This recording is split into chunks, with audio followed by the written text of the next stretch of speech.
What's up, Julie? Julie.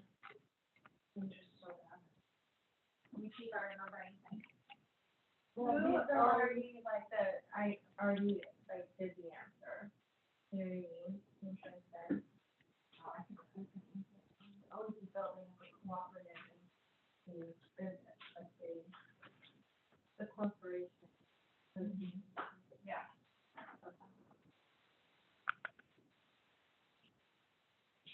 You know, sometimes I just want people.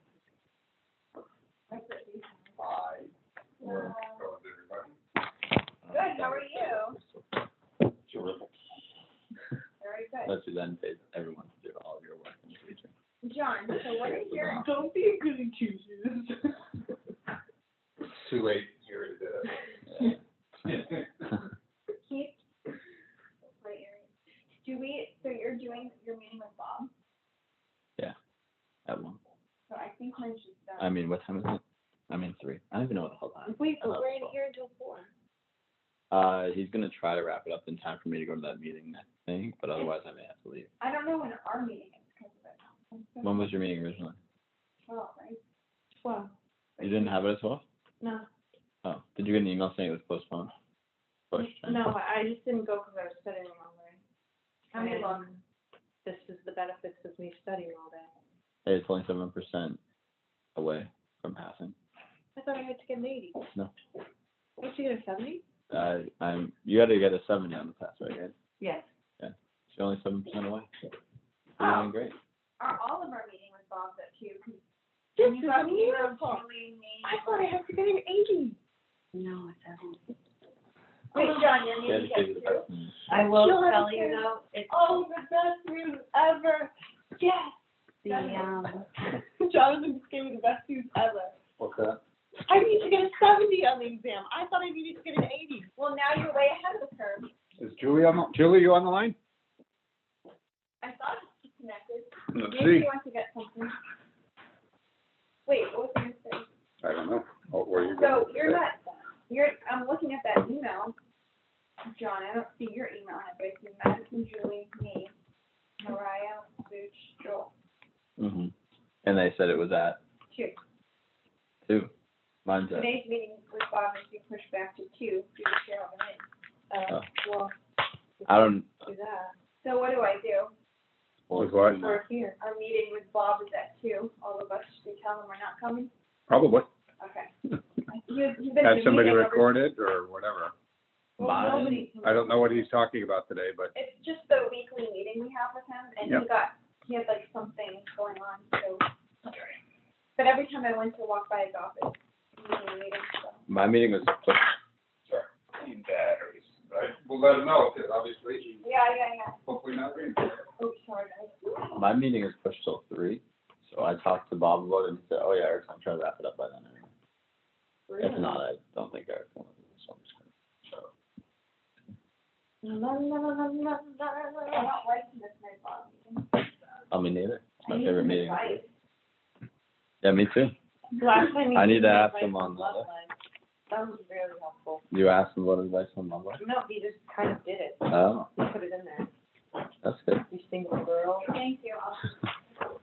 And Did you like that advice last time? What? The advice he gave on my love life? Yeah, I don't really remember. Yeah. I mean, I already know it's kind of been nice to say,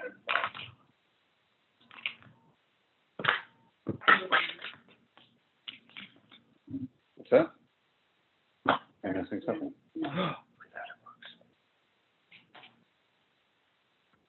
what I was saying is I already talked about earlier because our meeting got pushed to 3.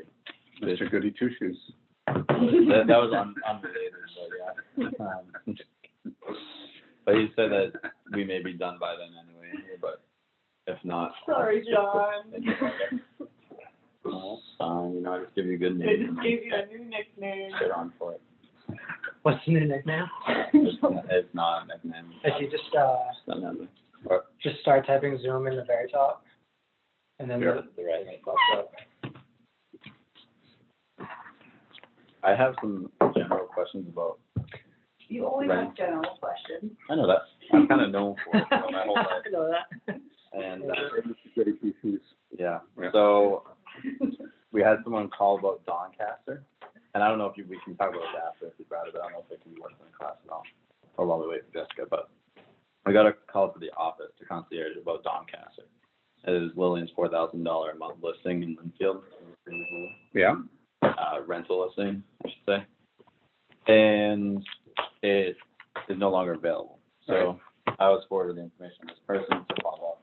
I just talked to her like 20 minutes ago. She said she'd call me back after 4 o'clock because she's going to a meeting, so. Okay. But I let her know that it was no longer available, so she knows that, and I just offered to help her find something, very similar to get her into. Okay. Sex. And that's when she said she So was. is there a question? So my question is, before I talk to her about specific properties via the phone, do I have to get the disclosure and this signed through digitally? I mean, through digital. What are your requirements under the law? Who wants to answer that question? Oh, I know I know about the disclosure that we already went over. This is news to me though. The disclosure would be the first person who accepts this property. So if you're calling her on the phone Mhm. to discuss a specific property, does that constitute a first personal meeting? I think so, because I didn't know, but then when we talked about my Texas clients, we said yes. I think I had a question on the test like that, and it said yes. It does count. In today's world, it certainly does. Okay. So that answers that half of it, and then is this need to be signed at the same time?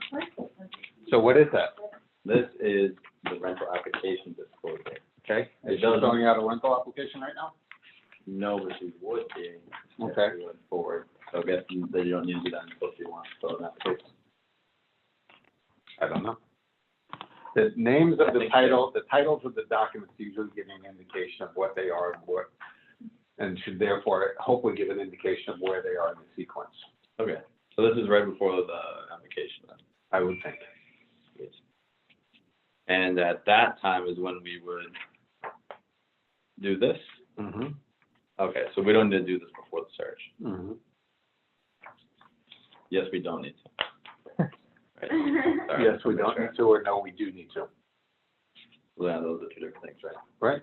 Okay, so we do not need to get this filled out until we have Who fills that out? my understanding is that I would send this to them, they would fill it out, they send it back to me, and then we Wrong. fax it to this number. Wrong. Oh, that's what Jason told me. You fill that out, you fax that in. Oh, okay, They just give you the information to put on it. Yeah. over the phone. Or the information is probably going to be pulled out of your application. So this they do. They fill that out, complete that, and return it to you. Okay. So, And I could get them to fill this out with like pen and then take a picture of it and send it to me, and I could put in like a scan app and make it look like a photocopy. Is that all good and legal, or does it have to be done through DocuSign? What if they want to use Crayon? Well, I think it has to be black blue ink, would be my understanding. Or at least Why would you think that? well, I would ask them to do it like What if that. they did it in red ink? I've heard that that's not good, but Aren't legal documents always supposed to have black or blue ink? I don't know, you tell me. That's- I think they are. that's what I've always thought, so that's what I've always resorted to or asked you to fill in. And no one's ever given me any pushback about crayons. The only time I've ever seen that as an issue is at a closing where a lender was very specific that the ink had to be blue ink, so they could distinguish it between an original and a photocopy. But the issue today is that you can take that very same document, I guarantee you I could do this. You can take that very same original document and make a color copy of it on the color copy machine that I have, and you would not be able to tell the difference. Right. Mm-hmm. So because the color copying quality has just improved so geometrically over time. Okay, Okay? so I can have this, I can have them fill it out with pen, just send it back, picture of it. Sure. Most of the time, they're not filled out electronically. Right. Oh, okay. You can still scan in the DocuSign and have them sign electronically, but it doesn't have to be filled out electronically. Okay. Jessica, are you jumping in to say something, or? no, I was actually had some more questions. Well, go for it. We've Yeah. gotten off topic already, so go for it. Well, I've never worked with like a rental situation, so I was looking for someone, I just didn't know when it's appropriate to like, if they have to sign something before they work with you, or is that different? So I would encourage each of you to schedule an appointment with one Wayne Altavilla, Okay, who is the rental king. He can walk you through how he goes about doing those things, and timing of those things, and he will be much more informative than I, but I am certainly happy to help you. Because, I mean, we're dealing with the same situation, basically, different person, same situation. So if they were to give, because we're trying to get some unattached renter to basically rent through us instead of doing it herself, which is what she clearly was hoping to do by calling her unattached herself on Doncaster. Mm-hmm. So if she gets pushback saying, oh, I don't want to pay any extra fee, I'd rather go right to the listing agent. I understand that sometimes she would pay the same amount either way, because she's basically going to be paying the listing agent no matter what, and then whether or not she works with me Why just is she determines paying the listing agent no matter what? if on the MLS it says listing brokerage fee, and it says yes, and if it says amount, Mm-hmm. and then, so she would have to pay that no matter what. And then the difference would be that a percentage of that is given to me by the listing agent. But in some cases, she would have to pay extra, right? Because I found an MLS that said compensation 0. that's what I'm doing. I was like, well, this is going to be a tough sell to her if she sees that and just says, well, why am I signing with you if I can just go to them myself, you know? And because she has to pay the listing agent anyway still. So she has to pay the listing agent, compensation 0, then has to pay me half the month's rent too. So let me ask you a question. If you're a listing agent and you're putting a listing in and you have a requirement to put into MLS a value for compensation, that value is 0, and the listing also states that the buyer is responsible for paying the agent, the listing agent, why do you think the value is 0 in MLS? I don't know. Because the listing broker doesn't require a fee, but maybe the selling broker does. Well, is the listing agent, and what happens if the listing agent isn't paid a fee and then they've gone out to MLS and said, I'm going to give somebody X number of dollars or X percentage of something that I didn't get? Because if the listing agent puts a value in there that's greater than 0, what do they have to do when somebody brings them an offer? They have to pay that person that value, period. That's the rules in MLS. In this MLS in particular, they were getting paid by the renter, Who was getting paid? the listing broker. How much? I believe it was half a month's rent. Okay. So So if an unattached renter went to them, they would have to pay half a month's rent. If that unattached renter signs with me, they would have to pay a full month's rent. Half of that has to be. what? Right. Because we're owed half of them. So what happens if the tenant says, I'll pay you your fee, but I don't want to pay the listing agency? Can't you do that? But I guess you can negotiate and say. Thank you very much. That's the point. So then Because MLS rules don't allow me to demand that you, I can demand all I want, whatever I want in MLS. That doesn't mean somebody has to do something. Mhm. But there's a pragmatic difference that if you want to get the lease on my listing, you gotta pay me a fee.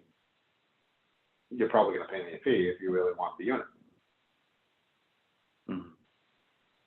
okay? But it goes back to the whole issue, whether it's an exclusive right to buy agreement or an exclusive right to rent agreement, which is what you're talking about, that's why you get it signed before you start working. Then the tenant or the buyer gets to make the choice. Yeah. But how would you go about it? Because How would I go about what? how'd you go about the phone call? Like say when she calls back at 4 p.m. For example, Crystal said I can help you. Here's what my fee is. Are you willing to pay my fee? so you wouldn't say. And guess what? In many cases, you may not have to pay my fee. Sound familiar? Yeah. Yeah. Because I was originally thinking that I would go about it as I found these similar properties. You found these what? Similar properties. What about it? Like I was planning on saying to her, I've found these similar properties that have the Okay, similar and beds. so what is that gonna do with the price of eggs in Denmark? Sorry, What does that have to do with the price of eggs in Denmark? I don't know, I think it does. That's my point. Okay, you finding her properties, you're starting to work for her if she hasn't hired you. So what happens if you find 4 properties for her and none of which offer compensation to the tenant agent? How are you getting paid in that transaction? If she hasn't signed and there's no compensation in MLS, how are you getting paid? You do want to get paid, don't you? You're saying if I don't get something signed and there's no compensation, I would get it. That's exactly what I just said. Yeah, I get paid nothing.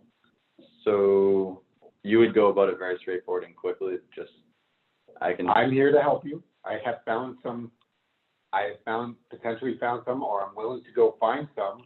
What's your situation? How is it any different than a buyer?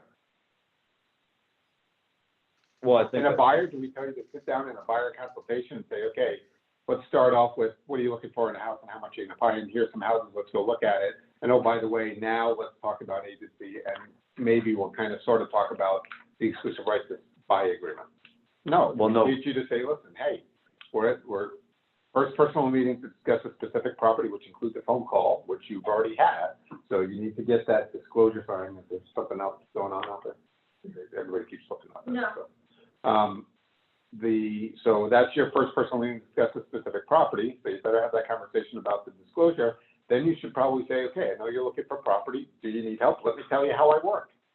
I work on this thing called an exclusive right to rent agreement, where you engage me for my services. The wonderful news is that you could potentially, you get my services and not pay a dime, but you might also be required to pay my services, and in some cases, depending on location, like if you're looking in Boston, you're probably gonna have to pay mine and the listing agent fee, because that's what's customary down in that market.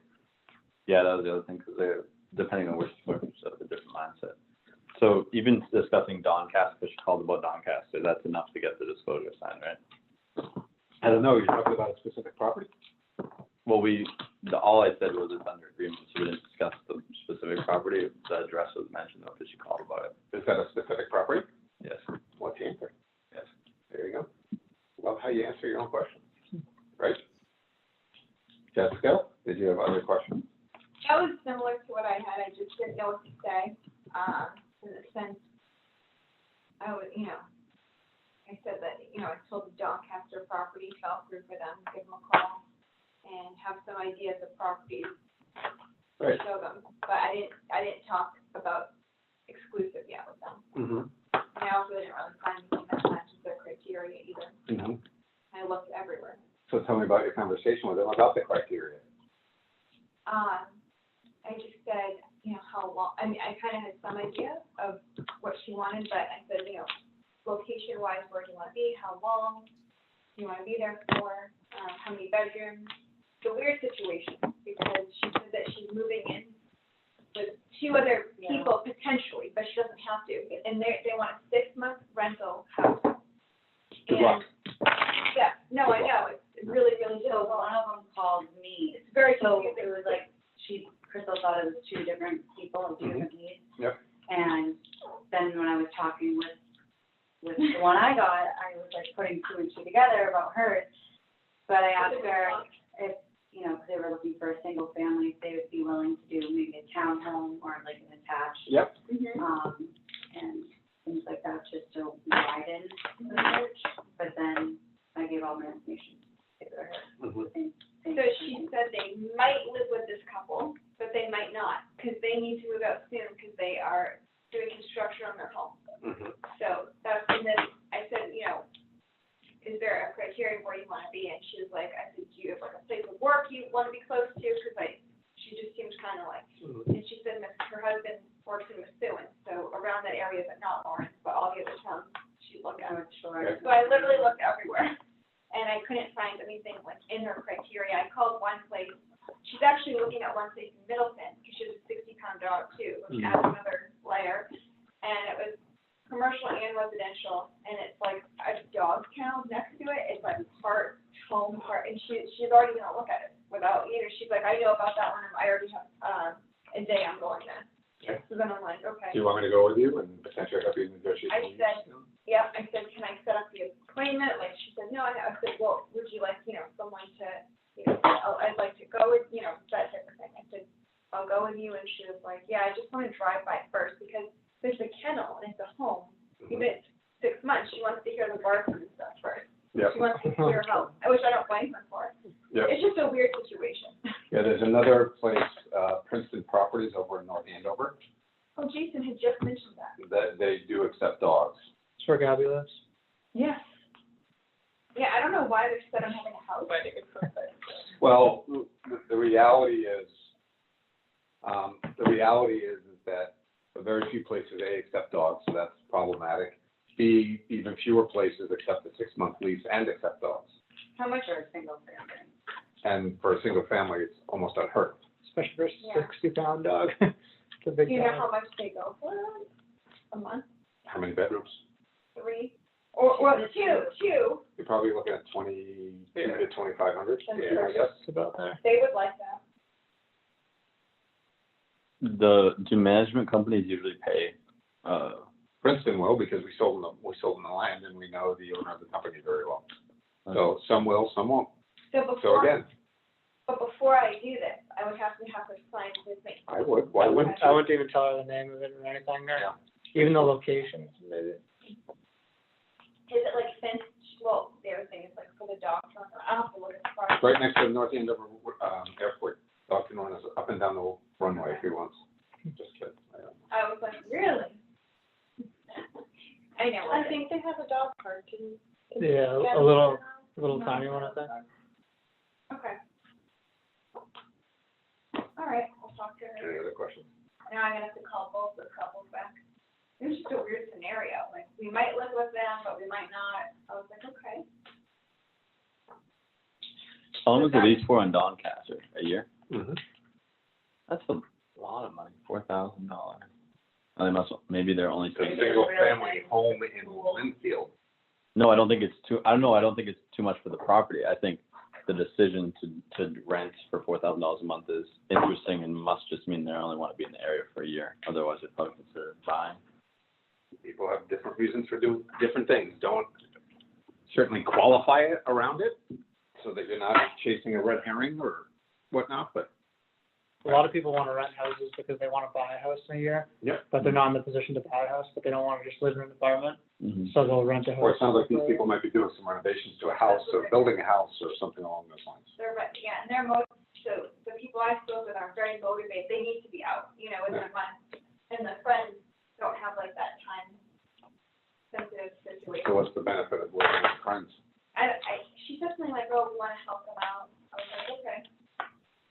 Okay. But she's like, well, but if you find one for me and my husband, we don't need to live with them. And I was like, okay. So my response would be, I appreciate that, but you're asking me for two different things. Right. What's your priority? Because we need to get, if Okay. you need something right away, you need to focus on it right away. If we stumble onto something else for the other one, great, but Since there wasn't a lot available 3 bedrooms, I was like, well, can I, are you open to a 2-bedroom? Because I'm like, why do they need 3? And then that's the reason though, because she was like, well, 3 if we're living with 2 other people, 2 is fine if it's just my husband and I. Oh, okay. Sounds like they're on different pages, because the girl I talked to said 2 bedrooms, at least 2 bedrooms, and 2 full baths. very, So I was, Look up Royal Crest in North Royal Andover. Crest. too. oh, yeah, across the Merrimack. Yeah. I used to live there, I know people had dogs there. I thought they sold that to Merrimack. That's what I. I know they have a big partnership, but not the whole, Oh, okay. no, And maybe they might do 6 months at any of these places, maybe. essentially, yeah. Maybe. Okay, I'll look into that. Thank you. Any other questions? Wouldn't we explain this to them? Do we just say replace buyers with renters? Do we Technically, they're still there. cross that and write it? Or how does that As work? far as I'm concerned, whether it's this or the lead paint form, as we segue to lead What's paint, the list date for it? the more that you annotate something or explain it or make it clear, I don't ever have an issue with. So if you feel that it's better to just scratch out buyer and write tenant, then go right ahead.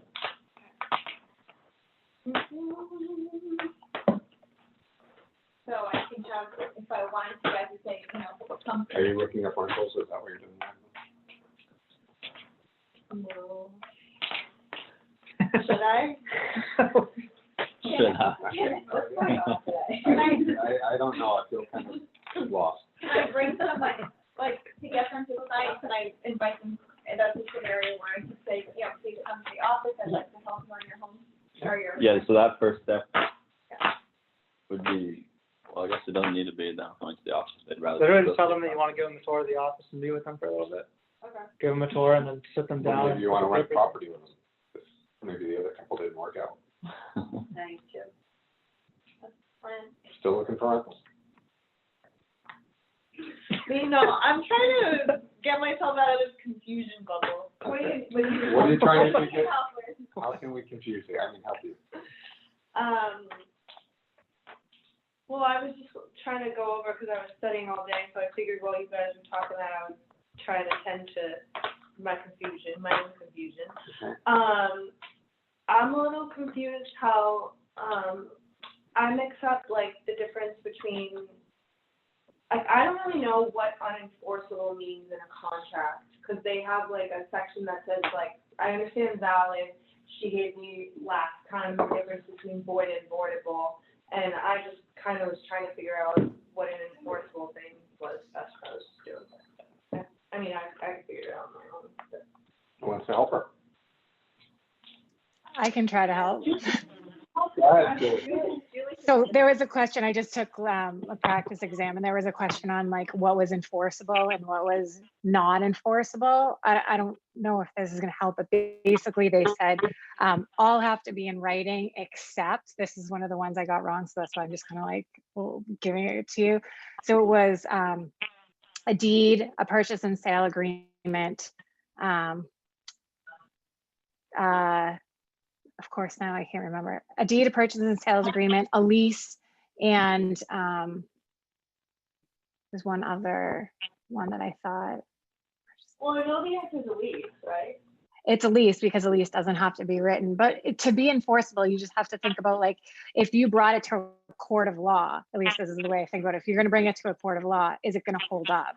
And the best way to have it hold up is to have it in writing. Because if you don't have it in writing for the most part, then except for obviously for a lease, it's really hard to prove. So it's like, how do you prove something? Goes back to the whole verbal contract thing. Yeah. Mhm. It all connects, but it also like, it's just, I mean, I'm sure you guys all know, it's just difficult because everything like webs in with everything, and then you get confused and you're like, oh, is it this or is it that? And then the way they word the question is, it's okay. Okay. We're good now? Any other questions?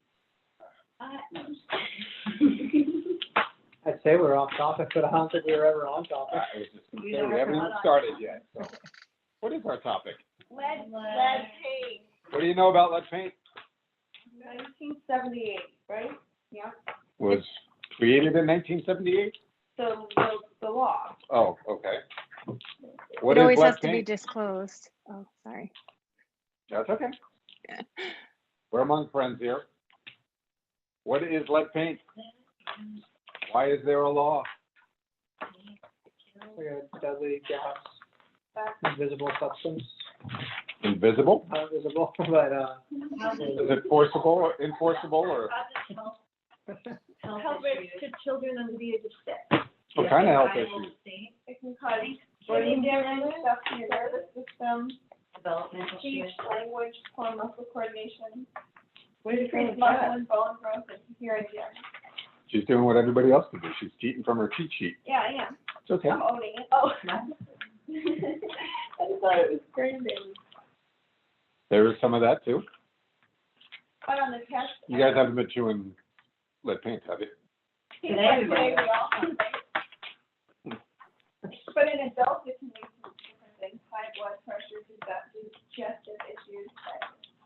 Okay. Period longer than 30 days? I don't know. Depends on what you do, if you like eat it like a kid.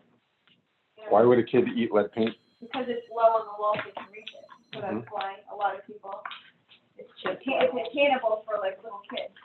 And so if it's chipping and they pick at it or something. It's what for If little it's kids? chipping, like, You said Hannibal? no, What did you it's say? attainable, like. Attainable, I'm sorry. Like they can, is that not a good word for that? No, it's Okay, fine, I got just wanted to, worried. No, they can like reach it. I thought you said Hannibal, like Hannibal Lecter. I couldn't figure that one out. No, Okay, It's the full moon coming up. clearly.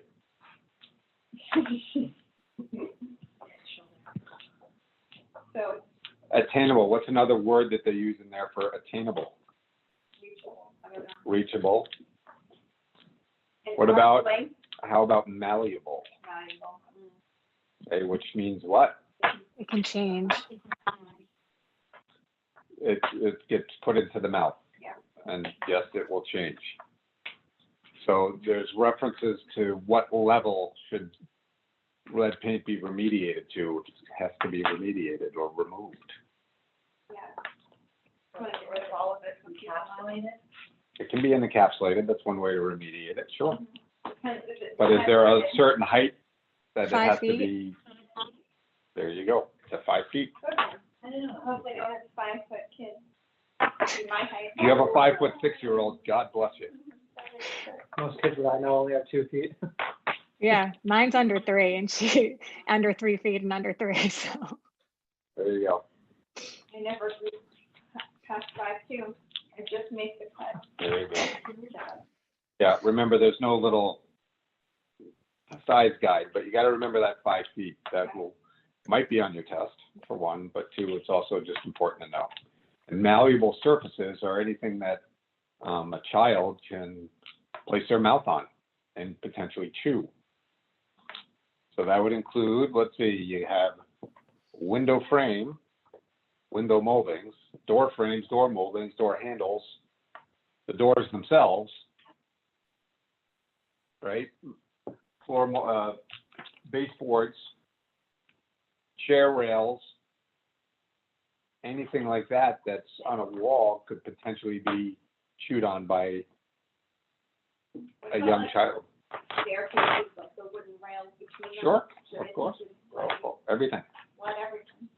Let everything. So the malleable is the big issue, right? So you can ingest it by way of chewing on it, which is what most people think is the way lead paint poisoning occurs, but that's actually the least way that it occurs. What's the most frequent way that lead paint is? Say it again. Inhaled. Dust. Okay, how do you have lead dust? Hitting the surfaces. So if you're cleaning and then it just like, it starts like chipping away and just getting into tiny particles, you can just be moving it Yep. around. Well, think about moving parts with friction against each other. What moving parts are there in a house?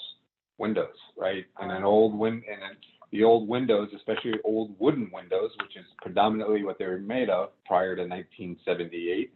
There's this passing, if it's a double hung window, there's this passing of one piece of wood against another within wood guides. And so you get this rubbing of wood against each other and it creates dust, and if you have lead paint on there, that's where the dust will come from.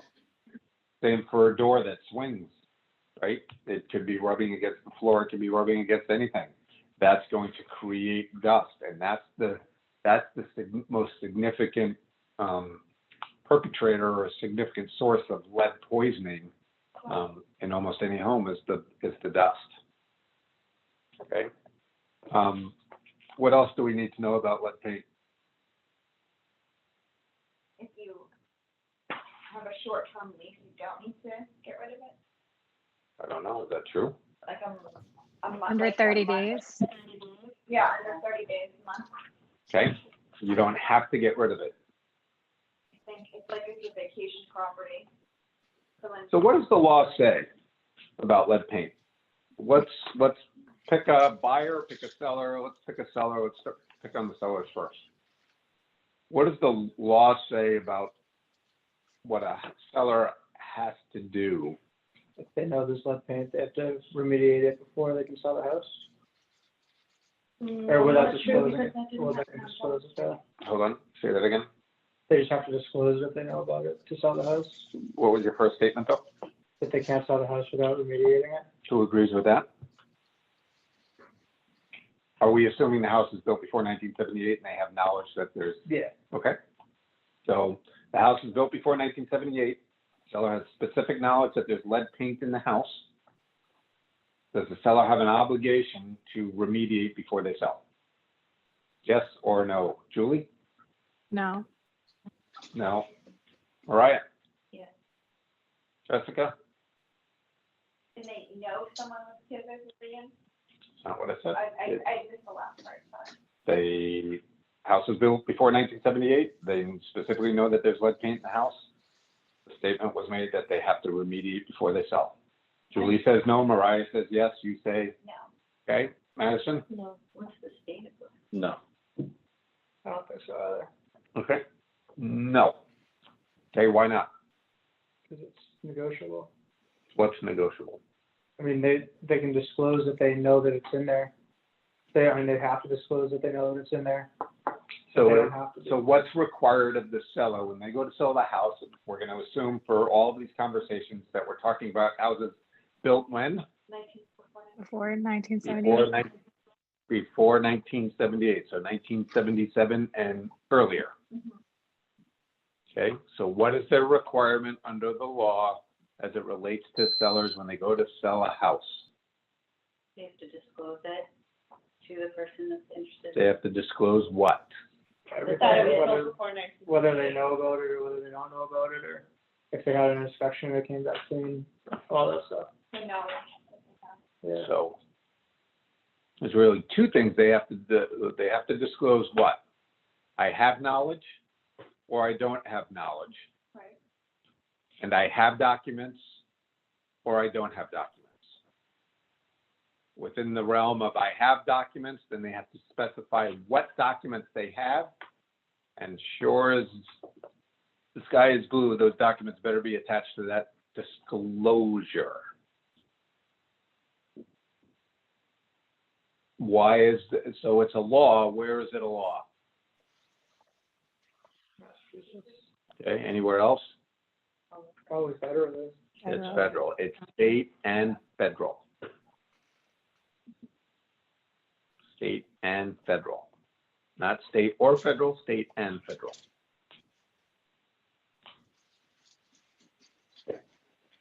What's a seller's agent, so a listing agent, responsibility during the sale of a house that's built prior to 1978 as it relates to lead paint, if any?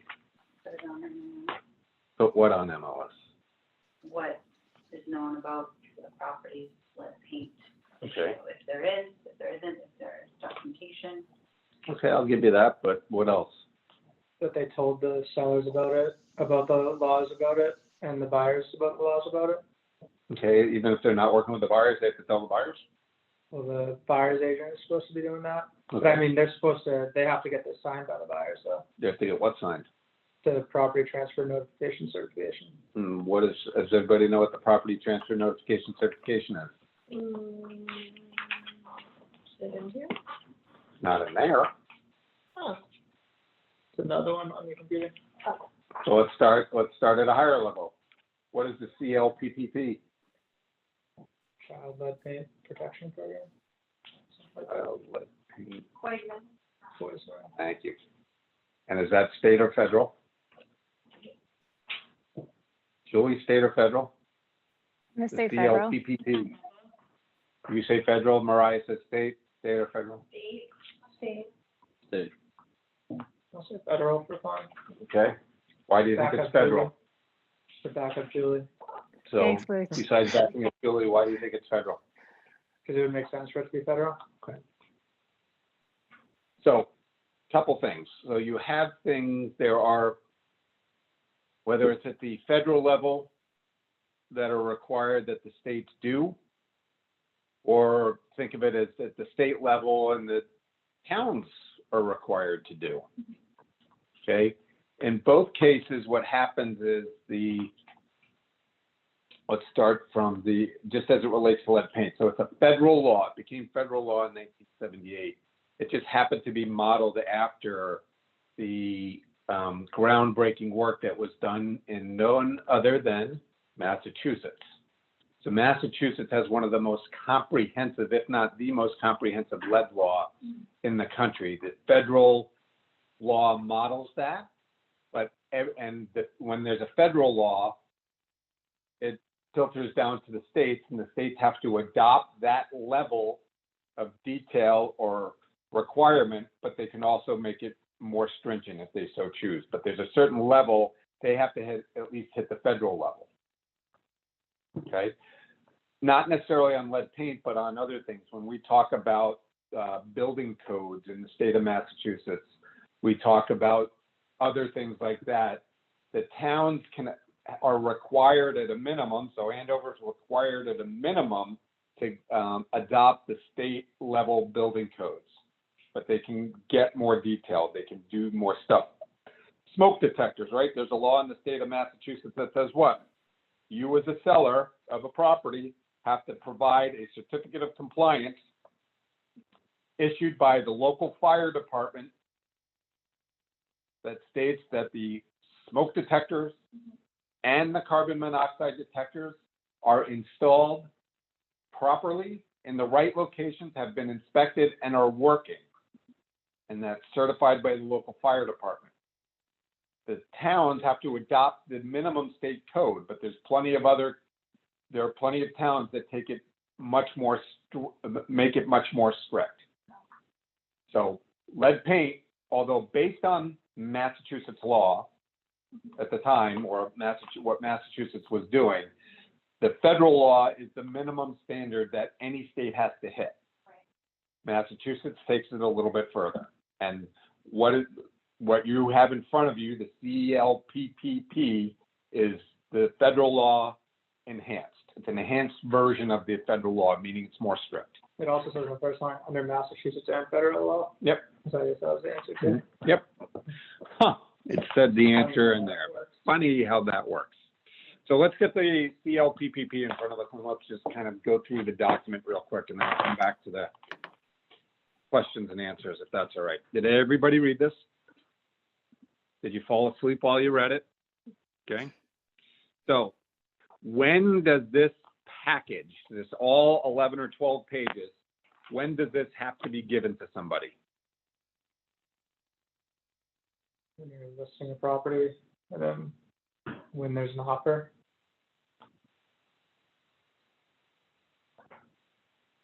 Mm, Do you agree? I might tell you the answer is probably in the first paragraph, but since we're on the first Prospective page. purchasers of homes built before 1978. Say that again?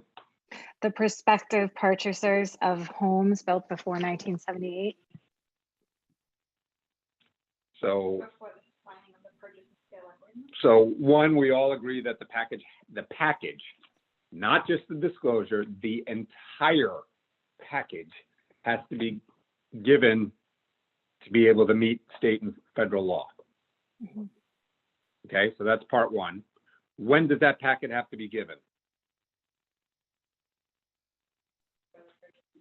Say it again. For the purchase and sale. Okay, so does that mean, Mariah, that I can, as an agent working with a seller, not provide it to the seller before a purchase and sale is signed or about to be signed? Let me rephrase that. Would it be okay if I didn't provide that until, say, after it was listed, after an offer was accepted, but before a purchase and sale was signed? Is that what that says? Yes. Who agrees with her? Julie, do you agree with it?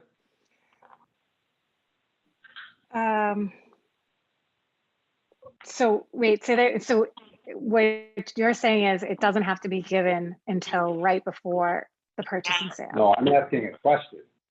The question I'm Yes. asking is it okay as a real estate agent for me not, that I give this packet to a seller after it's been listed in MLS, after there's an accepted offer on the property, but before the purchase and sale agreement? Is the disclosure already get in the MLS? What Or is disclosure? the lead paint disclosure? What about it? do the people that are interested or making the offer know of any lead paint in the house, or does it not matter? I don't know, does it matter? Isn't technically an offer kind of a version of a purchase and sale, but that's just referring to the actual purchase and sale? So don't you need it for the offer? I don't know, do That's basically. No, I think you can give it to them after an offer, because an offer can change depending on inspection. So what's the answer? So, yes, you can give this to them after an offer is made.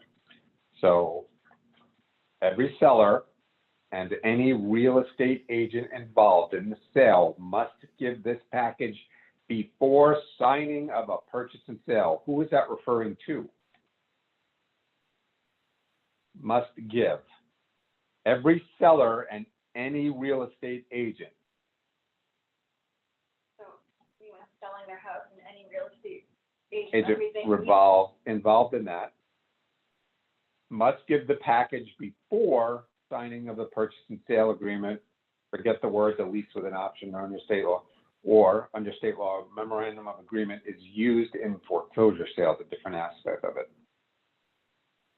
So what does it say? It says that this package, which includes effectively a disclosure by the seller, has to be given to whom and by when? To the buyers from everybody else To the buyers by when?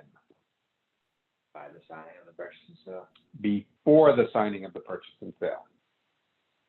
If they've signed the purchase and sale and this has not been given and signed, you have broken the law. And what law have you broken? You have broken state law and federal law.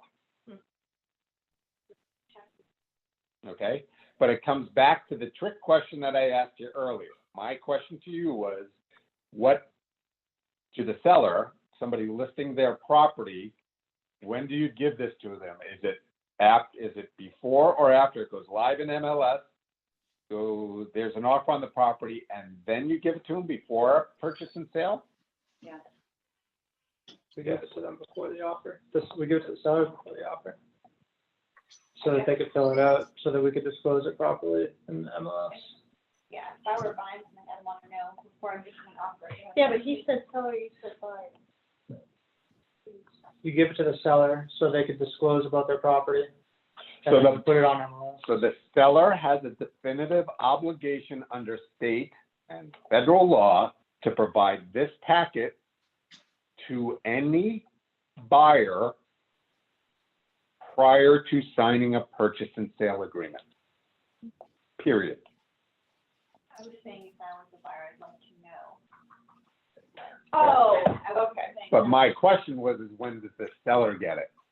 Because it doesn't say in here, the law doesn't stipulate when the seller has to be presented to this, which is ultimately what my point was, because it doesn't say it in here. And Luciano was on the right track, but I think he needs to take it a step further.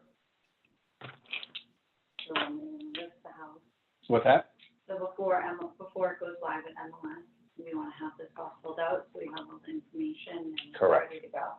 Correct. Why? Because you never want to be that agent that says, oh shit, the purchase and sale was sale and now it's been signed and I need to go get the lead paint signed. And it's the responsibility of the buyer's agent to get it off of MLS and give it to their prospective buyers. I would certainly say that there is an absolute responsibility of a buyer's agent to make sure that the information is obtained prior to the purchase and sale agreement, but what does the law say? So we should be it's. Every seller, not this seller or that seller, every seller and any real estate agent involved. So the listing agent has as much a responsibility to make sure that that gets to the buyer's agent as it does the buyer's agent following through on it. Which is why we require it for any offer on our property. Bingo. Okay? These requirements and these suggestions that we make, so for example, we talked about when we were writing an offer in your offer presentation package, you obtain every disclosure specifically if you're representing the buyer before you send the offer in and send it with the offer. It's not just because it's gonna make your offer look better and that you're on top of it because you have all the I's dotted and T's crossed. It also protects you from not providing this document packet to the buyer before when? The signing of a purchase and sale agreement. I would argue that our company policy requires you to get it signed if applicable at the time they are signing the offer and before it gets presented to the seller. If it's not available, you better make some noise. I feel like if anytime I was working with a home that's built prior to 1978, like that would be the first concern of mine. It'd be like a light bulb, gotta get it done, Mm-hmm. be aware. Well, your property won't be listed in the Lillian Montalto Signature Properties International system or in our MLS without it, because Hannah's gonna stop it dead in its tracks. And if you fight Hannah, then you get to fight with me, which is always fun. Ask Luciano, he loves to do it. I'd rather you put up fights for us. I'm happy to do that Not too. with us. I'm happy to do that too. So every seller and any, those are the operative words, okay? I guarantee you go ask an agent that's been doing this for 20 or 30 years, they'll say, oh yeah, lead paint has to be done, but they're not gonna tell you that it's every seller and any real estate agent involved. Why? Because is it possible for a seller to sell a property without the involvement of a real estate agent? You're darn tootin' it is. So basically, say you're a buyer's agent. Yep. And you have a buyer that buys a house. Yep. Nobody mentions the lead paint at all whatsoever through the process. They buy the house. Yep. Just hypothetically. Yep. And then the buyer finds out that there's lead paint. They try suing their buyer's agent for it, but they can also sue the selling agent and the seller. They can sue all three parties. for In that. theory, yep. Yep. And again, that may be, you're gonna get, so there'll be fines and things related to that for the real estate agents, separate and distinct from the individual lawsuit, right? If the consumer files a lawsuit because the state's gonna stay in and say, wait a second, you didn't do your job as per the law, so now we're gonna fine you or do something. God forbid there's some type of lead poisoning. Now everybody is, And then could The the F word, seller, right? in that situation, could the seller then sue their agent, their seller's agent, because they didn't properly do their job and protect them? Well, so the state's gonna step in and say the listing agent didn't do their job. The seller can sue whoever they want, whether it would be prevailing or not. If you have a savvy attorney, they're gonna make that argument and make it well. The fact is, in my humble opinion, the law very specifically states every seller. It calls out every seller has an obligation. So any agent that's involved has two things to do when we get to it. They'll have to initial something and sign something. And that's how you document that you've participated as an agent, but we'll get there in a minute. But just in the first 2 or 3 sentences of this packet, you already know that you have a tremendous obligation, as does every seller, right? So think about you're working with a buyer agent and you find a for sale by owner who is selling a property that was built 1977 or earlier, and you ask for the lead paint, and their response is, I'm not filling one out. Sorry, you have to. It's the law. Nope, I won't fill one out. No problem. Perhaps you should consult an attorney. So it's every seller of a home built before 1978. It does say every seller here, right? So if it's built after 1978, it acknowledges that it was built after. It's built after, you don't need this one. Oh, that's what I'm saying. Well, it depends. We'll get there. Okay, so this package must be given in full, so all 12 pages. This, in and of itself, being signed by a consumer doesn't constitute that in here it's saying that they were given this packet, so you better be able to demonstrate that you gave them the entire packet. Okay, I'll go to a listing appointment. I'll talk about what the lead paint responsibilities are. I'll have them sign it, and I take this off and I leave it with them. Okay? So get into some type of standard of practice with that. Okay? If you go down later in that same paragraph, there's the word that says they, before memorandum, sellers and agents must also tell the buyer or tenant with an option to buy any information they know about lead in the home. They must also give a copy of any lead inspection report, risk assessment report, letter of compliance, or letter of entry of control. This package is for compliance with both state and federal law. So is it possible that a seller's tested a property 40 years ago when they were 40 years old when they bought the property, they're 80 years old and they don't have the inspection? What do you do? Because do they have an obligation to find that and provide it, yes or no? They do, but you can find it online, right? Potentially. It might not be Or online. they would have to get another inspection. So it gets really murky, right? There's no lead paint police. There's nobody around doing this, but this all comes into play when either a file gets audited by a lender or that, God forbid, there's some type of lead poisoning event at a property. They're going to go back and look at all of this. Where are inspection reports, risk assessment reports, letters of compliance, and letter of control? Who should be in possession of those besides the property owner? Who else would have copies of those? We said the state, so I sent out that email last week with a link to the online database. It's fairly comprehensive. Who else, what other entity in theory should have these reports on file? The agency. Well, if you've never listed the property before, how would you have it if the seller can't provide Oh, it to the you? inspector. The inspector. Yeah. So if you know who the inspector is, the inspector in theory should have a report, but if it was done 40 years ago, is it possible that inspector's not around anymore? Mhm. Possible, but who else? The local board of health within the town or the health department in the city.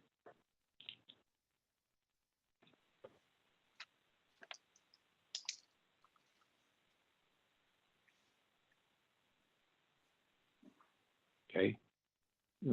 When you're working with a buyer, what is the most critical element of the lead law that you have to convey to that buyer or tenant? But let's stick with buyer for a moment. The under 6 years old part. I don't know. You tell me. What is the under 6-year-old part? That if anybody's living in the property for more than 6 months or. If they're aware of the potential risk of living in a home with lead. So what does the law state? What does the lead law state about an owner of a property? I mean, they're not allowed to, by law, are not allowed to have kids within the home. So they can't have kids? They can, but Oh, okay. They have They have to keep Just want to make sure. They have to keep them in the doghouse outside. they have to get rid of all the lead if They they're have moving to. into a home with children. yeah, Well, under 6 years old. So let me ask you a question. Is it possible that I move in with my girlfriend into and I did this. So I did this in Providence, Rhode Island 100 years ago. I moved into a house that was built in 1790 with my then girlfriend. We then got married. We then had kids. you don't have to get it encapsulated until you have kids. I don't know. You tell me. Well, I think when a woman's pregnant, or I don't know, Yes. didn't they can. Because you can ingest it, you just said that, so I would agree with you, Jess. It can harm an unborn fetus. Yeah, but wouldn't that be your decision to fix it? So that's why I'm asking the question. What's the law say? Because this The law is the says you single must. greatest level of confusion out there about lead paint. I think it has to do with when you buy it and you have children already. But if you already bought the house and then you have kids, wouldn't that be your decision to fix it? Okay, so let's run down. So what you're saying is I go out, my wife and I go out and buy a house that was built before 1970s. It was built before 1978. we have no kids at this point. Do I have any legal obligations as it relates to lead paint as the owner of that property as it stands right now with no children under the age of 6 living in the house? No. Yes, no. As the buyer. Technically, no. As the owner of the house. You're but as living the there lot- and find out there's lead paint. Hold on. I buy a house with my wife. We have no children. We're not adopting any, nobody's staying over, no, just keep the example simple. Well, There's no children, it's a lonely life. We've got the dog, but the dog's under 6, but that's a different issue. So we buy a house 1978, earlier than 1978. We have, the disclosure to us was, the seller's disclosure to us was, I have no knowledge and I have no reports. Okay, we buy that house. What are my obligations under the law then, upon buying that house and taking ownership of that house as it relates to lead paint? Are there any? And if so, what are they? Before 1978. It's built before 1978. So technically, this law wasn't there. You have to see if there's lead in the house, if there's no report. So the law requires me to do a lead inspection? You don't have to do anything if no one's pregnant and no kids and you're just living Yeah. there. Let's leave the pregnancy out of it because it's just going to Okay. confuse everybody. No offense to anybody. No, They you don't. didn't know. So do you have any obligations, yes or no? No. Any obligations? No. No. No, is this a trick question? 'Cause it's I don't know, we're about to Wait, find out. in Rhode Island, because it's not Massachusetts, you said it was in Rhode Island? Well, it's federal. Maybe it's Federal. different, but maybe there's more strict rules here than that. I say yes. Yes. Okay. No. Julie? So why do you say yes, Mariah? Because you, Because everybody else said no. Yeah. Sure, sure. We all- So I have no obligations because I don't. you don't have any obligations. Is there a now. child under the age of 6 residing in the house? Yes or no? No, so you don't Okay, have any obligations now. If you were to have a kid, Mm-hmm. then you do have an obligation. So, all right, so if my wife and I now have a kid where we own the house, it was built before 1978, what's my obligation? If I think you technically could get in trouble if there was lead, if somehow. What's my obligation? No what ifs, what's my obligation under the law? Go ahead, Julie. You have to inspect it for lead, number one, just to make sure that, yes, you do have lead. And then if you do, you have to do lead. You can't sign a waiver saying it's not a The parental law right. So the law requires me to do a lead inspection, is that what you're telling me? Yes. I think it's within 6 months. Who agrees with that? I do. The law requires me, read me the law that says I am required to do a lead inspection. Well, It- I it never think it's a required. choice. So this is a trick question, so just so you know, So am I right that it's a choice or am I wrong? is what a choice. But No, I don't know. did I get the trick question right or did I get it wrong? This part, okay. I think it's a choice. I go back to what does the law say?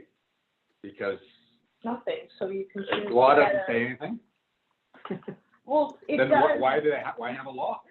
I think like I said before, I genuinely, granted my brain is kind of off today, so I might be wrong, but I think that this has to do with like when you buy a house and you have children. I And think if it you must- bought the house before and then you have children later and you said the disclosure says that you don't know if it has lead paint or not, then you've had the house for X amount of years, your wife got pregnant, that would be up to you if I you wanted think- to get a lead I think if you inspection. buy a house that's prior to the date, and there's no, you have no idea if there's lead paint or not. I mean, most houses had lead paint back then, so I think that's. So the law states I have to go get a lead inspection, that's what the law says, There's something right? that says in there somewhere that you don't have to before any sale. Where is she now somewhere? So trying to figure out what the lead law says. So Somebody tell me what the lead law says. Eric, I Go ahead. think it's here. It says on page 3, how does the owner of a home built before 1978 in which a child under 6 years old lives meet the requirements of the Massachusetts lead law. The first step is to have a lead inspection or risk assessment done. A licensed lead inspector will test the surfaces of the home for lead and give the owner a written report that states where there is lead and the amount to be considered a violation by state, and record any lead hazards that may be corrected. Should I keep Okay. going? So I come back to the question, what does the law say? And does the law state that I am required under law to get an inspection?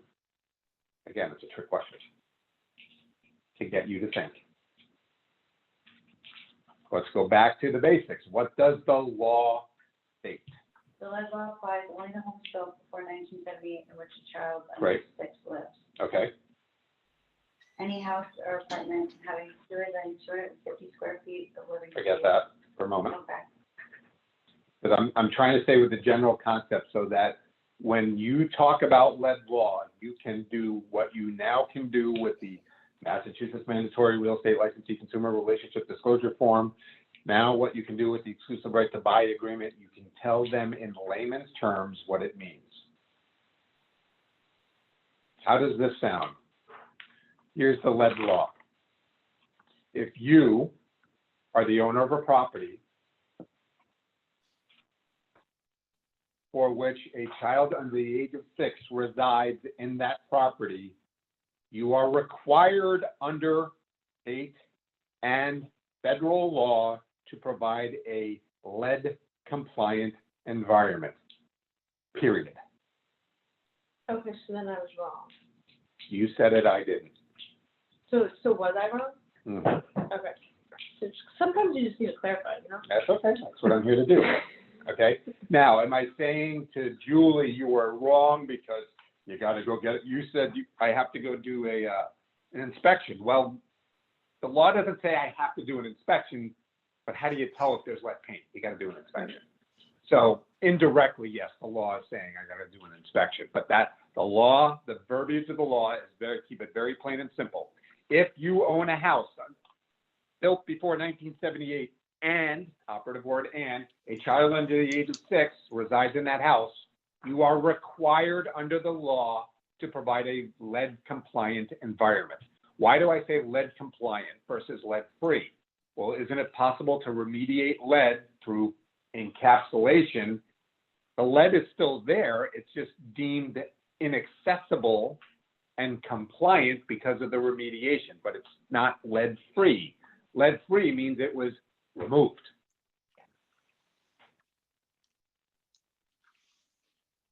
It was at 6 months that I thought correct. We'll get there. Okay. Because I want to stay with the general concept, because this is what most people don't understand. People get that lead paint's a bad thing, and I've got to fill out these disclosures, but the conversation you need to have with every buyer, we live in Massachusetts, or you want to live in Massachusetts. 80% of the housing stock was built prior to 1978. The chances of us looking at a house built before 1978 is probable or pretty darn high. So let's have a quick conversation. First of all, let me give you this so that you can read about all the wonderful things that lead paint can do to somebody, being facetious. Give that to them and let them read that. Also, let me do this in advance of us doing that. I'm going to give you this. What's this? This is the childhood lead, say it with me, Lead paint. poison Poisoning prevention program. Okay? This is, you're going to see on the back page what's commonly known as the lead disclosure, but really it's the, what? The property transfer notification certification, meaning I'm going to sign it, you're going to sign it, the seller's going to sign it, the seller's agent's going to sign it, so that you know if you're buying a house that was built before 1978, you know what the seller knows. And you're given options to do with that information what you will. Okay? But this packet has to be given to the seller when you're listing the property, because they have to fill out page 12 or page 11, whatever page 11, right? And the buyer also has to get this packet and ultimately sign page 11. Oh, well then you don't have to do it. You're off the hook. So if we're working directly with a buyer, Yeah. go ahead, then can we have them sign that form? Because the example you just gave, it was signed by the seller first, Yeah. and Okay. later signed by. So, buyer. would you wanna, let me ask you a question, let me see if this is your question. Do you want the buyer to preemptively sign this so that it's ready to go? Is that what you were asking? I give you the packet, Eric's telling me to give the packet to the buyer in one of the first meetings versus waiting to get to a property that's 1978. Just as a matter of course, so that part of your buyer presentation or part of your working with a buyer, you're giving them this information because A, there's an 80% chance that you're probably going to see a property that was built before 1978 and you have to do it anyway.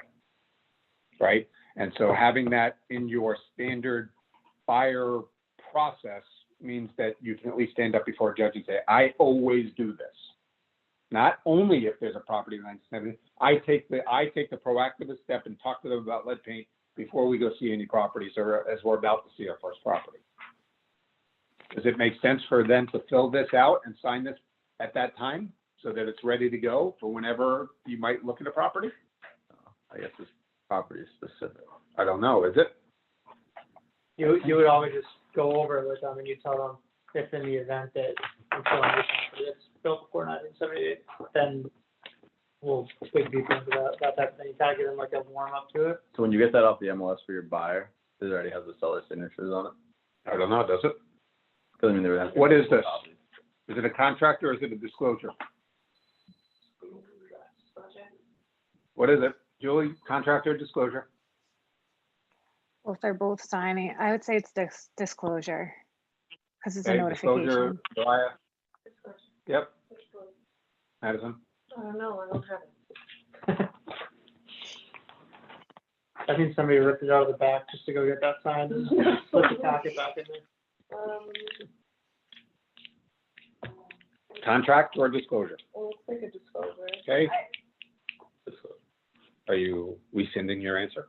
Kind of. Okay, Because I feel like in a court of law, it's like someone's fighting you, and you both have it signed, I guess. You could fight over disclosure though. Yeah, okay. disclosure or contract? Disclosure. Okay, so what happens in a disclosure? You're all right, it's a disclosure. Okay, so it's a passing of information. Who's passing the information? What's the path of the information? Who's it going from and who's it going to? Seller Okay, buyer. so would you ever have a buyer sign a blank one of these? Yes or no? If yes, why? If no, why not? Well, it has two different things. Because the specific information hasn't been passed yet. I'm sorry, say that out loud, please. Because the specific information has not been passed yet. Right, and I'm warning you right now. There are agents, improperly trained agents, that will send you an offer on your listing with a blank lead paint signed by the buyer and them. How do you think that's going to go over in a court of law when there's been a lead poisoning suit? Because the buyers come in and said, oh my God, I did this. And the agent gets up and said, the buyer gets up and says, well, I signed this before I made the offer. I never saw that there was lead paint in it because I signed a blank one. The judge is going to look at the buyer agent and go, get your pinstripes on. Right? Because it's a disclosure and it's the passing of information from one party to the other. It has to come from the seller because they're the one that owns the property now to the buyer who is the one potentially buying it or potentially going to own it. Okay, but I come back to what is the law state, just the general law state says is that if I am a property owner of a property built before 1978, I am obligated under the law to provide a lead compliant environment if a child under the age of 6 resides there, period. Doesn't matter whether I didn't have children when I moved in, I had children after the fact. It doesn't matter if I'm a landlord. Can I say to somebody, hey, I don't want any children? No, you can't. You can't. Why? That's called Fair housing. discrimination. Okay? So let me tell you about, I may have shared this, and if I have, tell me and I'll stop the story. So 4 or 5 years ago, we had an agent here that Vulcan 7 found a guy that had multiple multi-family properties, commercial properties, and was selling. We listed I think it was a 4th family. Okay, so we list the 4th family in Salem. It was built before 1978. There was never any, the disclosure by the seller, the owner of the property, he's owned it for 10 years, his disclosure on his investment rental property was, I have no knowledge and I have no reports. Is that a problem? Okay. Is it a problem if there are no children under the age of 6 residing at the property? No. So did he break the law? No.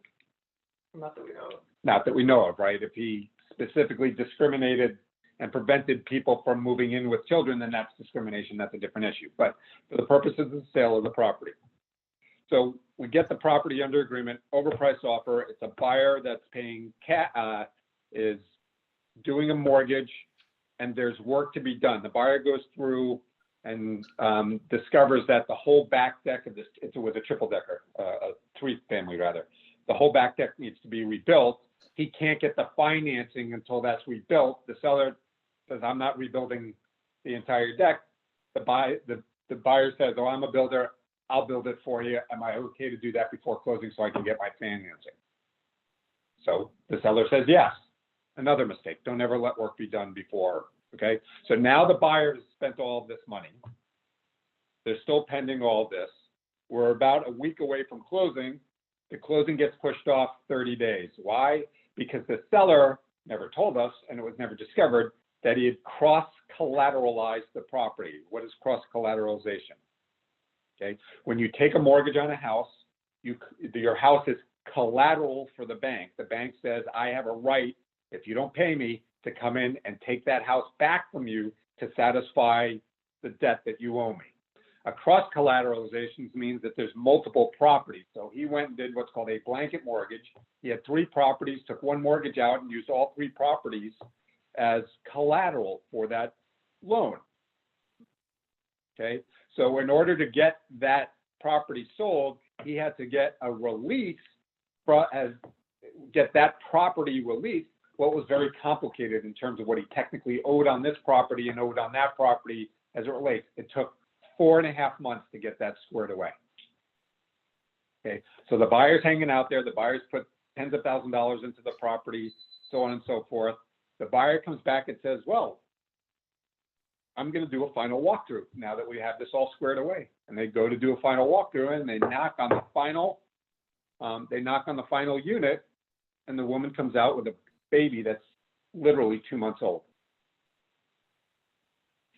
Buyer says, oh, I didn't know there were any children living here. Because there weren't. But the woman had a baby. So the buyer goes back to the seller and says, hey, where are we on lead? You've got a child under the age of 6 living and residing in the property. Seller goes, I don't know. I've never tested for lead. The seller goes, great, go test for lead, because I'm not moving in. I'm not buying this property knowing this now where I've got a child under the age of 6. So the seller had to go do a lead inspection. Guess what happened? They found lead. Go figure. Then what happened? He had to fix it. Then what happened? He had to say to the tenant, I'm sorry, I've got to move you out of your apartment. You have to go to another apartment. If there's a difference, I'll pay the difference, but I got to pay your moving expenses out. He had to go pay the $20,000 because there was a lot of lead in the unit or in the public areas. He had to have that done. That was another 4 months. And it moves back in once it was certified that there was no lead, and the property finally closed. Okay. Now, had the property closed on time, it's likely that the seller wouldn't have had to have gone through that, because at the time there was what? No child under the age of 6 residing at the property. Okay, and so his disclosure was accurate at that particular point in time. But because the closing got delayed, and because there was now a child under the age of 6 residing there, the buyer, being savvy in it, said, hey, I'm gonna inherit this, I'm not gonna inherit this if this is a problem. You go figure out whether it's a problem or not, because it's still your problem, if there is one. So back to the pregnancy thing. Back to the pregnancy thing. Yeah, I don't What about it? really know much about that. Hey, what would, I'm not sure I understand.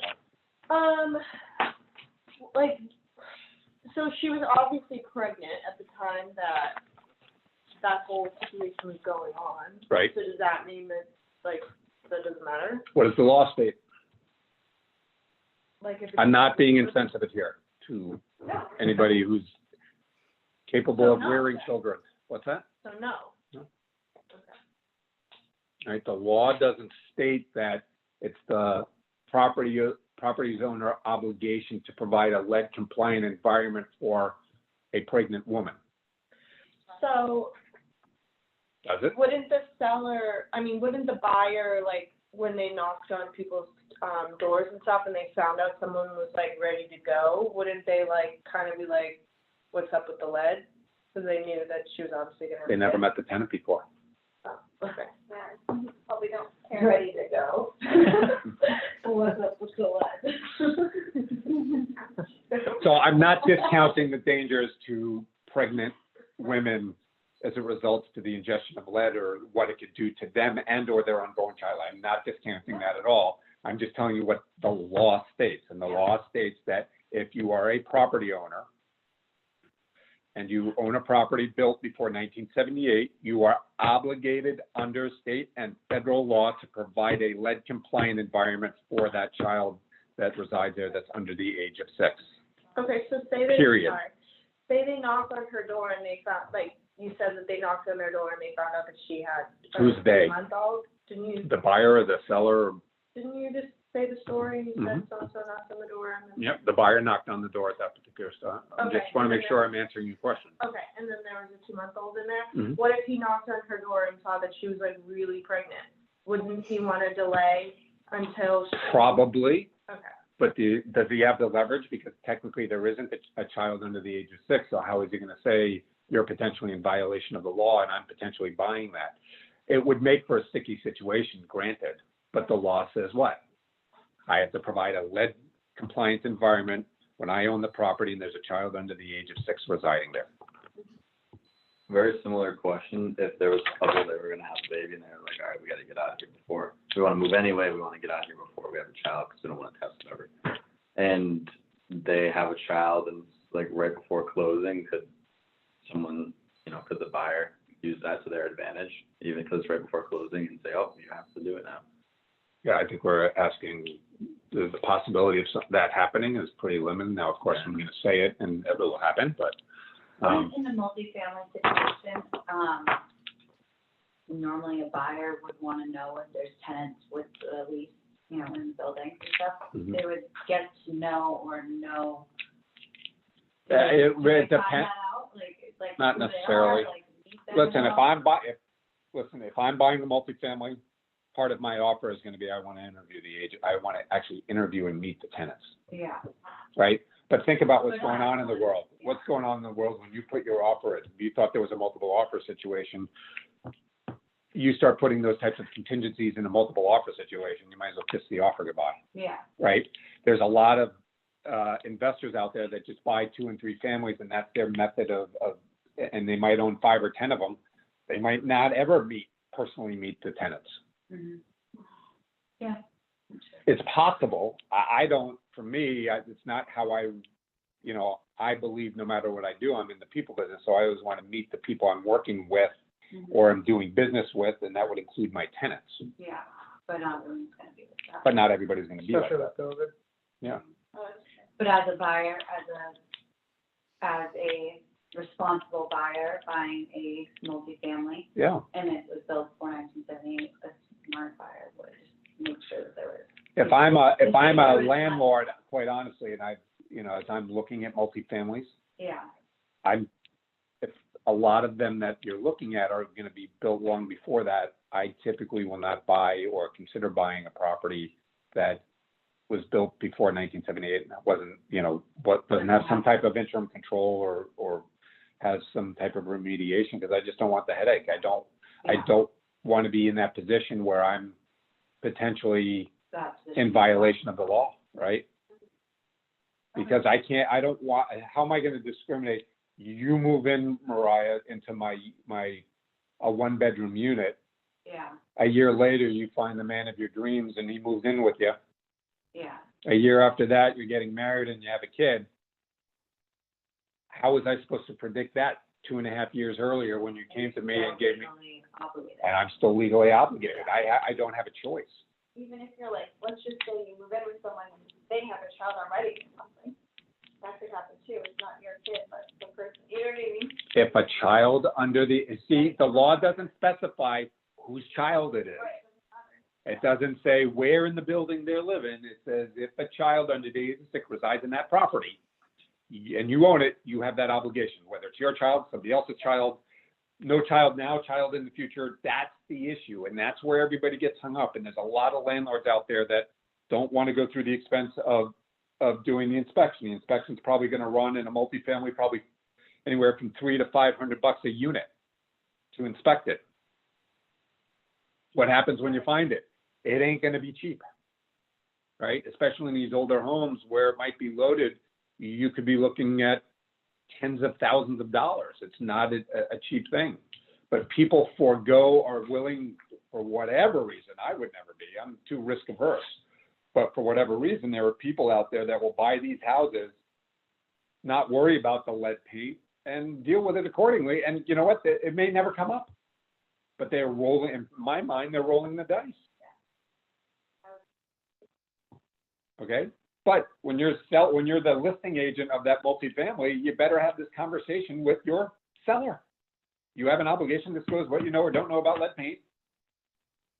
And is there a child under the age of 6 here? And if your answer is there's a child under the age of 6 here living in the property now, but I don't know about lead paint, it's probably going to be problematic for you. And I would give them the exact story that I just gave you of what happened. Now, it's only happened once to us, which is surprising. I will tell you that, as I shared with you, and hopefully the story we talked about John Street last week is starting to make a little bit more sense now. But in all of my years, if I've had 4 or 5 buyers in all the houses I personally sold do lead paint inspections, that would be a lot. A buyer reserves the right, can either waive their right to do the inspection. If they don't specifically waive it, they have the right. And think about this. This doesn't get, the listing agent gets to give it to me. I, as the buyer agent, forget to get it for the buyer. They sign a purchase and sale. They're 2 days before closing. The buyer decides, hey, you know what? I want to inspect for lead. Guess what? They're inspecting for lead. Period. They have that right. It's a 10-day period, unless negotiated or less waived. Okay. We had a big problem 12 and 13 years ago because the owners of the property were who? The bank. And the bank's going, you want this house? You want to buy this house from me? Sign the lead paint. Or they weren't even giving us lead paint. Or they'd give us a blank one and say, sign that. I sent more of these back to listing agents on foreclosed properties because this is what they said. The bank was requiring us to pre-sign something. Are you freaking nuts? Why am I putting my license on the line for you, Mr. Banker? House is vacant. Either go have a test or at least fill out the stupid form. Why? Because it's federal and state law. That's why. The bank's gotten big trouble because there was huge pushback by those of us smart enough to know that you can't do this. I have another scenario question. Okay. Same, Go for it. literally the same scenario. So what if for some weird reason the buyer still wanted to buy the property? It's like, and it wasn't fixed yet, and he was like, oh, if you give me X amount lower. Hold on, let me just paint the picture so I can answer your question specifically, because the parameters of the question are a little bit meandering. Okay. So the seller has provided disclosure or no disclosure? So what you said before was that he provided a disclosure and that there was no knowledge. All right, so the seller had no knowledge and the seller had no reports. Yeah. Okay, so that's probably the most common thing that's going to happen when you're selling properties, whether it's your listing or whether it's your buyer. So the buyer comes in and making an offer, and on here it says, seller has no knowledge, Yeah, seller has no reports. yeah. Okay, could go from there. And then Finish your they question. went through that whole thing where they, the buyer knocked on the door and found out that the woman had a child. Okay. And then they said, well, Is it a I'm sorry, is it a single family house? Is it, whatever, it could be whatever. so, I'm just, basically Yep. the gist of my question is, if for some reason the buyer still wanted to buy the property and he was like, I'll deal with the lead paint myself, is that possible? the buyer can do whatever they want. The question is whether or not the seller was in violation of the lead law to begin with. And if they were, you know, they're selling it. So what's the likelihood that there's going to be some type of enforcement action against them? Probably unlikely. But the buyer can certainly make the choice and say, just like the buyer in the example I gave you could have looked the other way and said, now I'll deal with it after the fact. Why would they? Because that's a headache, because remember, the landlord has the responsibility to pay for the moving costs in and out. They have the responsibility to make up for any difference in rent. So if they have to go pay more for rent somewhere else than what they're paying for in a comparable place from what they're paying, the landlord has to make that up. Yeah. Okay. I guess I just didn't know if, in order to sell the property with someone living there, if you were the one responsible to fix it before you were able to sell it. There's no requirement. Whether I've complied with the law or not is different than whether I'm going to be forced to comply with the law. In the example I gave you, the buyer stuck his foot in the ground and said, I'm not buying the property until this is resolved because I'm not going to inherit it. Mhm. Okay. Could the buyer have easily said, or had that tenant not come to the door with the baby in hand, that buyer might never have known there was a child under the age of 6. But it doesn't obviate them or remove their responsibility once they own the property from providing a lead-free environment. They need to know who their tenant is. Now, imagine you buy a property, there's a child under the age of 6, but you didn't happen to know that because you never met the tenant beforehand. You still have the responsibility, now that you bought that property, to provide a lead-free, a lead-compliant environment for that child that's residing in your property under the age of 6. So now you're going to have to make all of these accommodations to make that happen. You're going to have to go get it tested to make sure that it's lead compliant or lead free. Mm-hmm. If there's lead there, you're going to have to pay for them to move out. If there's a difference between if there's a higher comparable property that they're moving into has a higher rent, you have to make the difference up and above the rent that they're paying you, right? But they're not going to be paying you that rent, by the way, when they're moved in. They're going to be paying that rent to somebody else. So I lose the rent on the unit. I got to pay for them to move in. I got to pay for them to move out. I've got to pay for the testing. I got to pay for the remediation. I'm out. That guy was out $25,000, $30,000.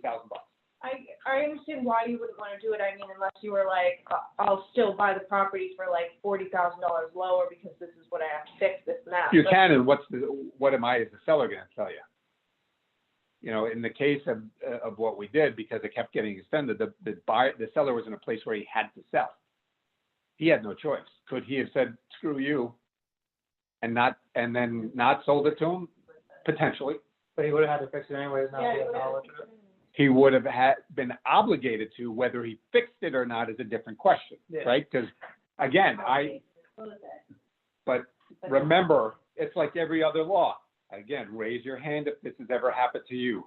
I'm driving down a highway that's the speed limit is 55, but I'm doing 65. Am I breaking the law, even though nobody's stopping me and giving me a ticket? I'm breaking the law.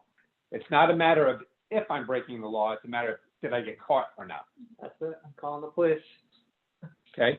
It's the same thing with the lead. There's no lead paint police, right? There's nobody out there that's looking at properties and going, well, this one was inspected. Well, I need to go and see what's going on there. Or this one wasn't inspected and it looks like there might be a child there. That's not happening. It's happening when, Julie, how often is it a daughter? Yes. You have a daughter. Right? So you have a daughter that's 2 or 3 or a young daughter. They're getting an annual physical. She's getting an annual physical, right? Yes. And what's happening at the annual physical? They test for lead. They test for lead. Mm-hmm. And how often do they do that? Once a year for the first 6 years. Mhm. I wonder why that's the case. Okay. And what's going to happen to Julie is if, God forbid, that test comes back and there's an elevated level of lead, they're going to say, hey, Julie, we need to have a conversation. your daughter has, and I'm not wishing this on anybody, your daughter, I'm just using an example, your daughter has elevated levels of lead, where is she spending her time? Well, we're in the world of COVID, the likelihood that she was spending it anywhere outside of the house is pretty darn low. In a normal world, if Julie's working and she's got daycare, then yes, there's this, or school. There's not lead, well, I'm not going to say there's not lead paint in school. There's not lead exposure in school. There's plenty of it. People just don't know about it. It's probably in the water and everywhere else if you think about like Michigan. Okay? That said, they're going to look at wherever the child spends its most time, they're going to look at those areas for lead compliance. Okay, I remember I did an environmental class in October. I think I shared this with you. One, she showed us the picture of the Dutch Boy paint can, an advertisement that talked about how sweet the lead paint was back from the 40s and the 50s. Can you imagine that in today's world? It said on it, was like, so lead paint, So so sweet, you sweet. can eat it or something. Yeah. It said that on the paint can. Yeah. Lily showed me a picture one time. So Wow. there's that, but there was also and I lost my train of thought there, but anyway, I'll come back to it. But Like, wanna So- Google it. But the testing they do too for the doctors, like even if like, you know, people say like, oh, if you touch something, you can have lead on you. They make you wash your hand. They made her wash her hands with like a special soap, and then they do the blood test.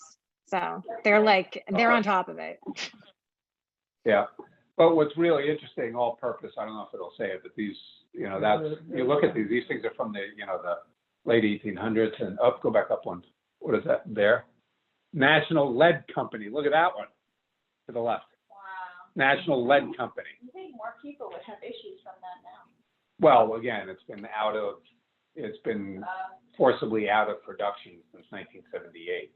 But the other one was, she talked about this example about, how the house had been tested. What's that? Oh, no, there was like an ad right there. The house had been tested, and yes, there was lead paint, but it all had been encapsulated and so on and so forth. But there were still these significant levels of elevated lead, and there were a couple children in the house. And what ended up happening, very interestingly, is that they had scraped the house. They never caught. Look good. Yeah, they're yummy too. Look at that. Oh, there you go. New flavored lead-based paint and varnish. But why would they do that? Like, why would they, Lickable lead paint. why are they like advertising this? The wallpaper at Willy Wonka. Again, I don't know when that's from, but it was before there was knowledge of all these mass takings that lead paint. But this last example was, But it's like, who wants their kid to be working paint? but the last example was in this one. So there were significant levels of lead in multiple children in the same household. Mm-hmm.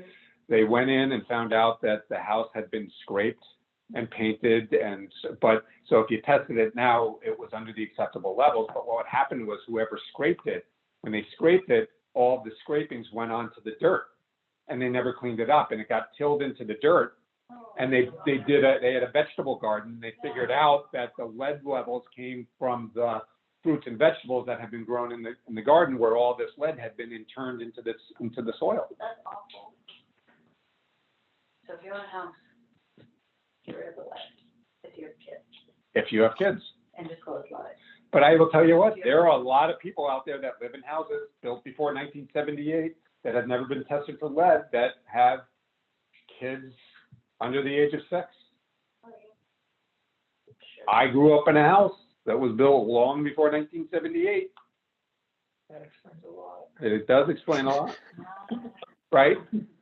But my mother was pretty good at slapping me on the back of the head saying, don't eat that, right? When I go to chew on the window casing or whatever it is, okay? I don't know when to sell. But that's not the point, right? There's a whole generation of my age and not much younger that grew up in these houses before these lead laws were in place. That's not to say there wasn't lead poisoning, there was. And it's not to say that people aren't living in houses today built before 1978 with kids that never have it tested and never know for sure. You can do that, but it doesn't remove your responsibility under the law, is the point. right? And therein lies the confusion with everybody, is, well, I don't know, so it's, if I don't know, I don't have to do it. No, you are still responsible for it under the law. Okay, so I beat this into the ground for 2 hours because you need to know about it. And if you don't, you're never gonna be able to explain it. So let's keep going through the CLPPP. We've got 20 minutes left.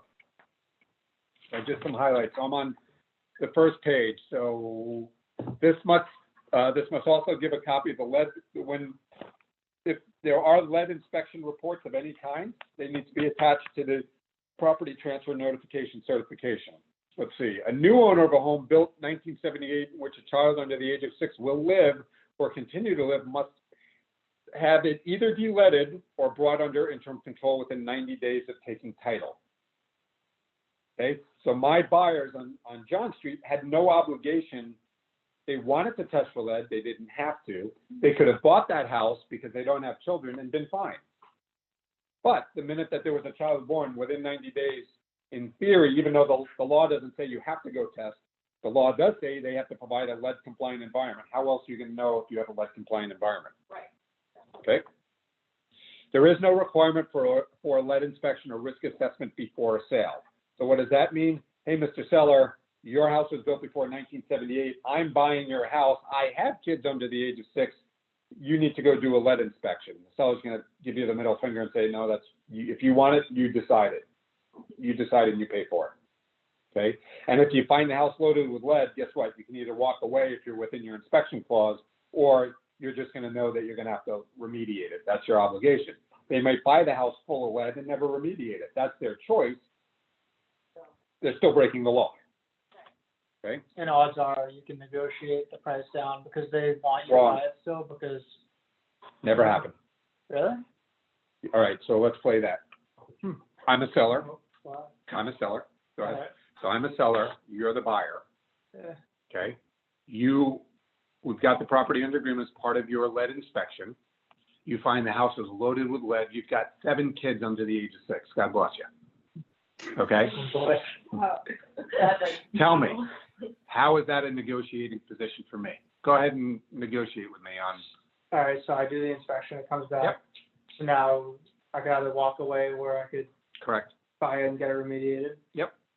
So I would basically say it's almost like saying I want the price reduced or I walk away and me Good, walking walk away. away, but now they have to You're disclose canceling it. your offer. I'm going to have to do it anyway. I'm going to have to disclose it anyway. I have to by law anyway. Yeah, but now they have to disclose that it has lead Okay. because So I have I'm to- not buying it. Right. So that was the problem with John Street, was the seller was trying to negotiate that in advance, that I don't want you, basically saying, I don't want you to do the lead inspection because I don't want to know about it. Mhm. And I don't want it to be an issue through the inspection. Yeah. That's the ethical issue. Yeah, sorry. So if you find out, so you know that there's lead. Yep. After the, right. inspection. Yep. Are you obligated now to go and fix it if you're going to sell the house, or is it just because, no, right, because? Unless I have, But if he's. unless I have a child under the age of 6 there. Now, I go back to the whole 90 days. If I know it, in theory, I would have 90 days. I don't know. Discrimination thing, but at the same point, you wouldn't be discriminating, it'd be his choice to walk away. I'm not saying that he's never going to negotiate some type of a credit or something in that. What I'm saying is the likelihood is very, very, very low. Why? Yeah. Because I'm the seller. I'm selling the damn house. Why am I going to remediate for you? You want the house, you remediate. I'm not saying the seller remediate, I'm saying the seller gives some sort of credit for it, like negotiate the price down a little bit. I would say anything's possible. Yeah. I don't want to say no. The likelihood, very improbable. It's very improbable. The one time that I had it happen, the 2 times that I've had it happen, the seller went, no. Because there's no requirement that the seller has to remediate it. And it's The not seller's like- selling the property, and if I'm selling to you, the likelihood is that you're buying it within the next 45 or 50 or 60, maybe 90 days. What do I care? Why am I going to go through that pain as a seller? I'm not. That's weird. If I was a seller, I'd definitely put the price down a little bit just to have them buy it so they don't have to the risk of. Maybe, again, it depends on what, Yeah, it's just. it's gonna depend on the mechanics and the specifics of the deal and the transaction, but So how come that scenario isn't discrimination though? Because I think. because I'm negotiating, he's trying to negotiate price on me based on some type of Because information. he's not denying him the house. He's- And I'm not denying him the right to do his inspection, I'm not, my job is to do what? Let me disclose what I know or don't know about the property, let me provide you with reports, or tell you I don't have reports. So if my disclosure at this point was, I have no knowledge and I have no reports, he goes and does it and says, okay, there's lead paint, what do I have now? Because I'm the owner of the property, the report's coming to me, that's gonna get filed to the state, I'm going to have, if he walks away, he tries to negotiate with me and I say, I'm not doing anything, no problem. I just have to change my disclosure because now I have knowledge and now I have a report. Right? So there's the other. You buying my house and I say to you, here's the report, I have knowledge that there's lead in the house and here's the report of the house and I never remediated it. Yeah, You want to buy the house or not? Still buy it, yeah. You can still buy it. I mean, at that point, you gotta figure that they're obviously not gonna negotiate the price, because, Well, are you a buyer with or without children? If you are with children, hopefully your agent has explained everything to you about that. You can still make the choice to buy the house, but it's not going to change your obligation to provide a lead compliant environment. You may choose not to. I'm not going to take that kind of chance with my children. I can tell you that. It's not, my children are worth a lot more to me than the tens of thousands of dollars it might cost me to remediate lead. But that's not how people think, right? People are thinking in dollars and cents, not necessarily as it equates to the health of my child. They're thinking dollars, oh, lead paint, that means money. You think I'm kidding you? No. Well, just wait. I believe it. Oh, yeah. All right. And the inspection clause that we have that allows the buyer to walk away and get the deposit back if something in the inspection is unsatisfactory, that same clause includes a lead inspection, right? So if a lead inspection. That one does. It includes all inspections and it does specifically call out lead, yeah. Okay.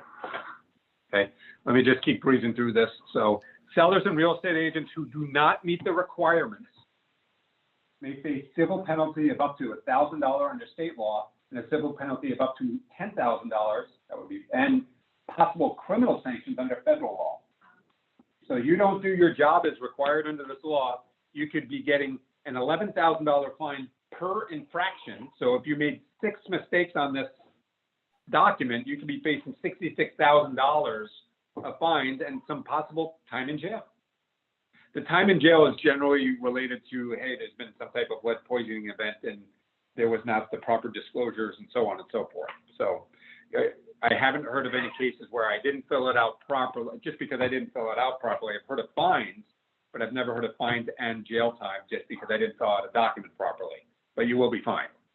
But if there's some type of lead poisoning, that, God forbid, that the parent of that child is going after everybody and they're suing for millions. And if you didn't do it right, you're going to get sued for millions, you're going to get fined for tens of thousands, and you're probably going to face jail time. And if you did it willfully, then you're really screwed. Okay, let's see, federal law. In addition, a real estate agent who fails to meet these requirements may be liable under Massachusetts Consumer Protection Act. What does that mean?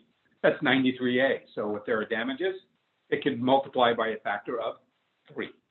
So if they come after you with a $1 million lawsuit because they feel they had $1 million in damages, if it gets filed as part of a 93A, it's now going to be $3 million in damages.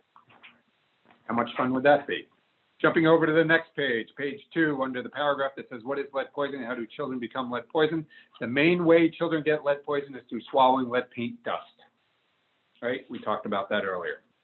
Jumping over, and I highlighted the more salient points. Jumping over to page 4 under what is interim control? Interim control is a set of temporary measures that the property owners can take to correct urgent lead hazards, especially peeling or chipping paint and or lead dust. Okay, interim control is exactly what it sounds like. It's a temporary fix. You get a letter of interim control from 1992. Do you think it's still valid? No, but you're going to get them. Trust me. People are gonna hand them to you and say, here's my lead cert. No, this is a letter of interim control from 52 years ago. Is it possible that the conditions have changed? Yes. Is it possible the conditions have stayed the same and still compliant? Possible, but it's not a valid letter of interim control. The original letter of interim control is good for 1 year.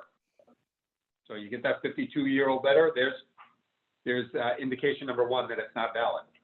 The property owner can have the home inspected before the year end, and if all conditions are met, the home can be recertified for another year. So an interim control letter is only good for how long?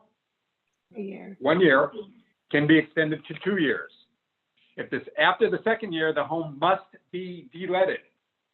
Okay, and I hate the way these things are read. It could be remediated, but de-leaded assumes either removal of the lead or remediation of the lead. If the child under 6 still lives there, for the owner to be free of strict liability. Strict liability is, hey, there's lead poisoning, you're on the hook for it. Just because it's your child, you're not off the hook. So the interim control, is that, I'm assuming that's probably a huge cost savings versus the. Sure, but it's to deal with urgent issues, right? So if you know that someone has a year-long lease and that they're gonna be moving in a year that has a kid under 6, or if you know that you're only gonna be living somewhere for a year, then would you probably do the temporary one? I guess that's just a situational thing, probably. It's a situational thing. I would think that you're likely to see an interim letter of control when somebody is buying the property, realizes that there's lead there. They're gonna do whatever it is to address it immediately, get the interim letter of control so they're compliant, and then figure out how am I gonna address this on a permanent basis. Gotcha. That's the purpose of an interim letter. Strict liability, here's the definition of strict liability. An absolute legal responsibility for an injury that can be imposed on the wrongdoer without proof of carelessness or fault. Okay, so remember I said that you're responsible for your child whether you're in compliance with the law or not. If you're not in compliance with law, you're still going to be responsible. Strictly held means that whether you're at fault or not, you're going to be held responsible.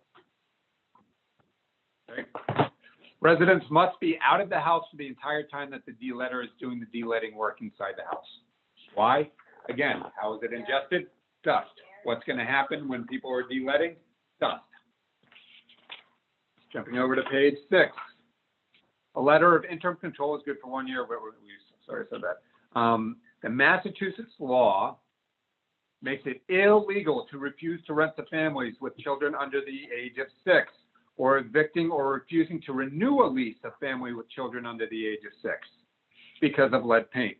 Discrimination against families with young children is also a violation of the U.S. Fair Housing Act, which is a federal law, and the Massachusetts Anti-Discrimination Statute. Parents cannot waive the rights of their children to live in lead-safe housing or agree to assume the risks of lead exposure. What does that mean? You got to de-lead. You got to know if there's lead. You got to de-lead it. Your child, you can't place your child in an environment where there's lead. I have a different version than you. You do. I think I must have a newer one. Okay, you may have a newer one. I'm looking for where you All are. right, just I'll. He was on the top of page 7, I think.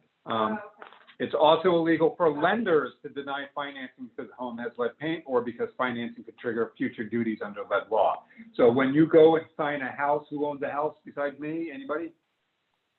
Okay, when you buy a house that's built before 1978, you're going to be signing this stuff, but the lender's also going to be, you're going to be signing a disclosure to the lender that says, I'm taking responsibility. I, as the borrower, am taking responsibility for lead paint, and I'm waiving the responsibility of the bank related to lead paint. Okay? Must the landlord arrange temporary housing for a tenant while a rental home is being de-leaded? Under the state lead law, tenants have to be relocated for the time that certain de-leading work is taking place inside the home. They may not return until the work is done, the home is cleaned up, and a licensed lead inspector or a risk assessor checks and finds it as fine for residents to move back. The landlord is responsible for paying for the tenant's reasonable moving costs and any temporary housing costs over and above the rent of the home being de-leaded. During the time the home is being de-leaded, the tenant remains responsible for paying the normal rent they would pay for this period as their share of the cost of the temporary housing. Okay. Let's go to the last page, because the last page is similar for everybody. Okay, this form is to be signed by the prospective purchaser before signing a purchase and sale agreement or a memorandum of agreement. A memorandum of agreement is the same thing as an offer. So the law, you could probably stand in front of the court and say, no, I didn't have them sign at the time of offer, but I did have them sign it prior to the purchase and sale, and you might get away with it. Don't play with fire. Have the buyers sign it no later than time of signing offer, period. If you don't have it, write it in there. Okay? Required federal law warning statement. Every purchaser of any interest in residential property on which a residential dwelling was built prior to 1978 is notified that such property may present exposure to lead from lead-based paint that may place young children at risk of developing lead poisoning. Lead poisoning in young children may produce permanent neurological damage, including learning disabilities, reduced intelligence quotient, behavioral problems, and impaired memory. Lead poisoning also possesses a particular risk to pregnant women, hence our conversation earlier. The seller of any interest in residential real estate property is required to provide the buyer with any information on lead-based paint hazards from risk assessments or inspections in the seller's possession and notify the buyer of any known lead-based paint hazards. A risk assessment or inspection for possible lead-based paint hazards is recommended prior to purchase. The seller's obligation, seller's disclosure, they are checking, not initially, they are checking A1 or A2. A1, they have knowledge of lead-based paint hazards and have them write an explanation of how they know. 2, they have no knowledge. If the seller has no knowledge, does that mean there's no lead paint in the house? Nope, what? No, doesn't mean that there isn't. Right, it can still be loaded with lead, they just have no knowledge. Why would they not have knowledge? Because they never got tested. If the seller says, and they will often say, no, this house doesn't have lead, my next question, which you always must ask is, how do you know that?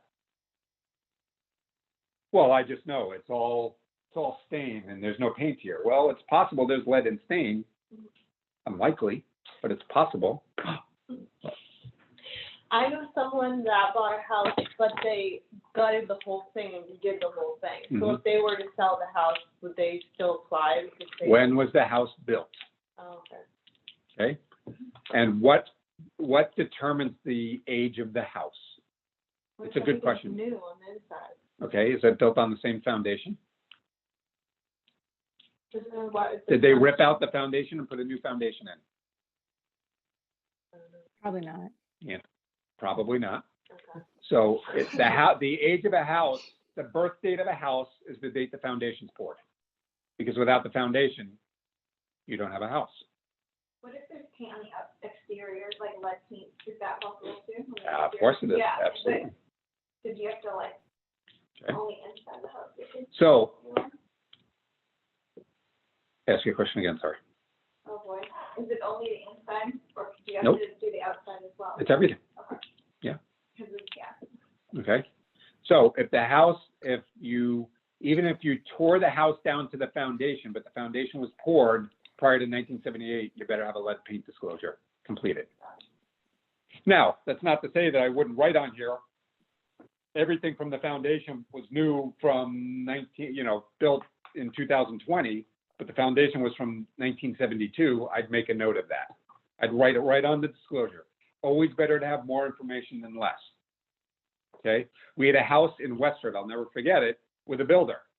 The builder bragged and bragged and bragged and bragged about these beautiful antique columns that he salvaged from an old antique house that were now on these brand new house. So we went to him and said, great, time to sign a lead paint. He said, what are you, effing crazy? It's a brand new house. I don't need to do that. Where did those columns come from? They came from a house that was built before 1978. Do you know if there's lead paint in those columns? No, I don't. Did you test it? No, I didn't. Fine, you don't have to, but you have to disclose. And so on that disclosure, we said, House built in in 2002, columns, unknown date of origin. So what did we do? We took the lead paint, we passed it along. If there was ever some type of lead poisoning there and we had the disclosure, we did the right thing. If there was lead poisoning and it was found out to be at those columns and we didn't have the disclosure, we'd be screwed. We'd have to face those civil and federal penalties. What if, okay, yeah. Okay, so the seller, I either have knowledge or I have no knowledge. I have knowledge because of a report. I have no knowledge means I don't know about it. If a seller ever says, no, there is no lead paint, you better say, okay, show me the report that proves that. I'm not taking your word for it. Okay, if they have reports, they need to initial it and sign which of the reports they have. Purchaser's responsibility. Remember that the purchaser in their section has to initial C, D, E, and F, and only check FI or FII. Okay. C says purchaser or lessor has received copies of all documents circled above. So if there are no documents circled above, don't have them initial it. But if there are documents circled above, make sure that they initial it and that they've gotten the copies of it. It's your job to make sure they got copies of it. Purchaser or lessor has received no documents. If it says seller has no knowledge and has not provided reports, they initial D. So you're either initialing C or D, okay? Or your buyer is, rather. Purchaser has received a property transfer lead notification. Isn't that the document they're signing? Okay, that's also indication that they're receiving this packet. Okay, and again, I think it's a poorly written form. What that refers to is the entire packet, not just the form. Okay, purchaser or lessee has one or two. A, received a 10-day opportunity or mutually agreed upon period, right? So if you negotiate the home inspection period, Jonathan, and using our form, which references lead paint, and it's only a 7-day period, that's a mutually agreed upon period, okay? To conduct a risk assessment or inspection of the presence of lead paint or lead paint hazards, or they've waived their opportunity to do that. It's their choice.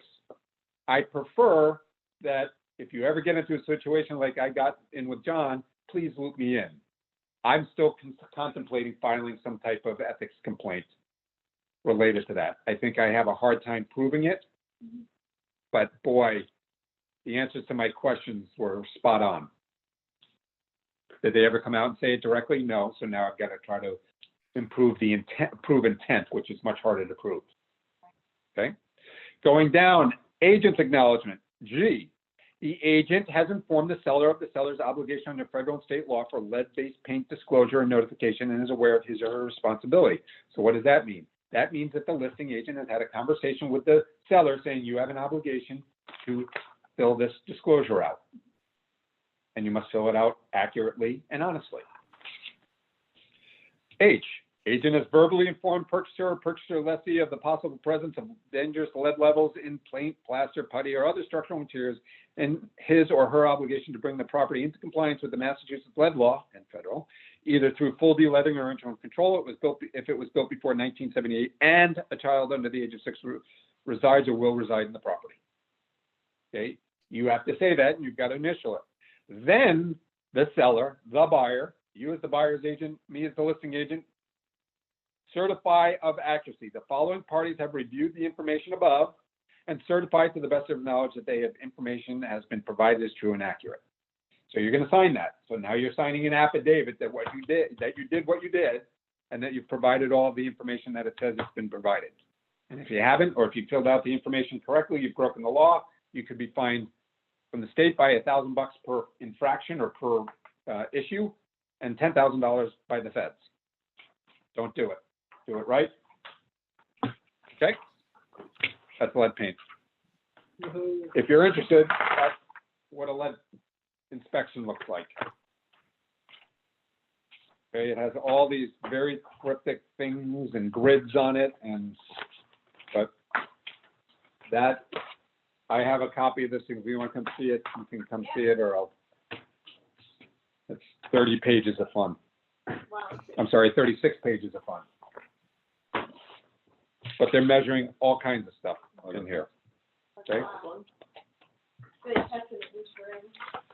They test in multiple locations in each room. So in this room, they're gonna label one wall A, B, C, and D, and then they're gonna go to each wall. On that wall, you're going to have a few measurements. That wall, you're gonna have multiple measurements because you've got windows. So there's 5 feet of windowsill there, 5 feet of windowsill there, 5 feet of windowsill there. There's 5 feet, there's 5 feet of, there's windowsill there. There's 5 feet of casing, 5 feet of casing there. There's part of the window itself. I mean, it's, Yeah. they have to test it all, Everything. everything. Okay, so on your way out, and I'll email you, Julie, Wednesday, Thursday, is it Wednesday, Thursday? Tuesday, Wednesday. Friday. Wednesday, thank you. So tomorrow, 2 to 4, it will be the exclusive right to sell listing agreement. Okay, what we're not gonna do is I'm not gonna have each of you go through it. I'm gonna go through it with you, and then we're gonna discuss it for an hour or two on that note. Okay. And then Friday is we're gonna try and teach you how to start figuring out how to determine value of a property. Sounds good. Okay, so I'll go get that. Thank you. Oh, I think I have one. Are you gonna, purchase? the exclusive right to sell. Selling, I have that. So this is not given to a seller unless their home was built. Yeah, exactly. Like if you're listing a house and it was built in 2020, you're not gonna. Got Bye, anything about guys. it all? Yep. I'll see you. For sure. Bye, Julie. See you later. See you soon.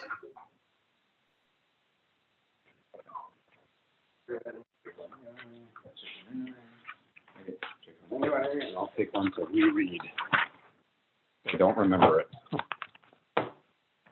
Questions? No, at the moment, we covered a lot. Not a question, but I just wanted to get, my test is on the 14th, so starting next week, I might be more Zoom. That's up to you. Okay. That's fine. My goal is that Friday is the last official agent boot camp. That doesn't stop us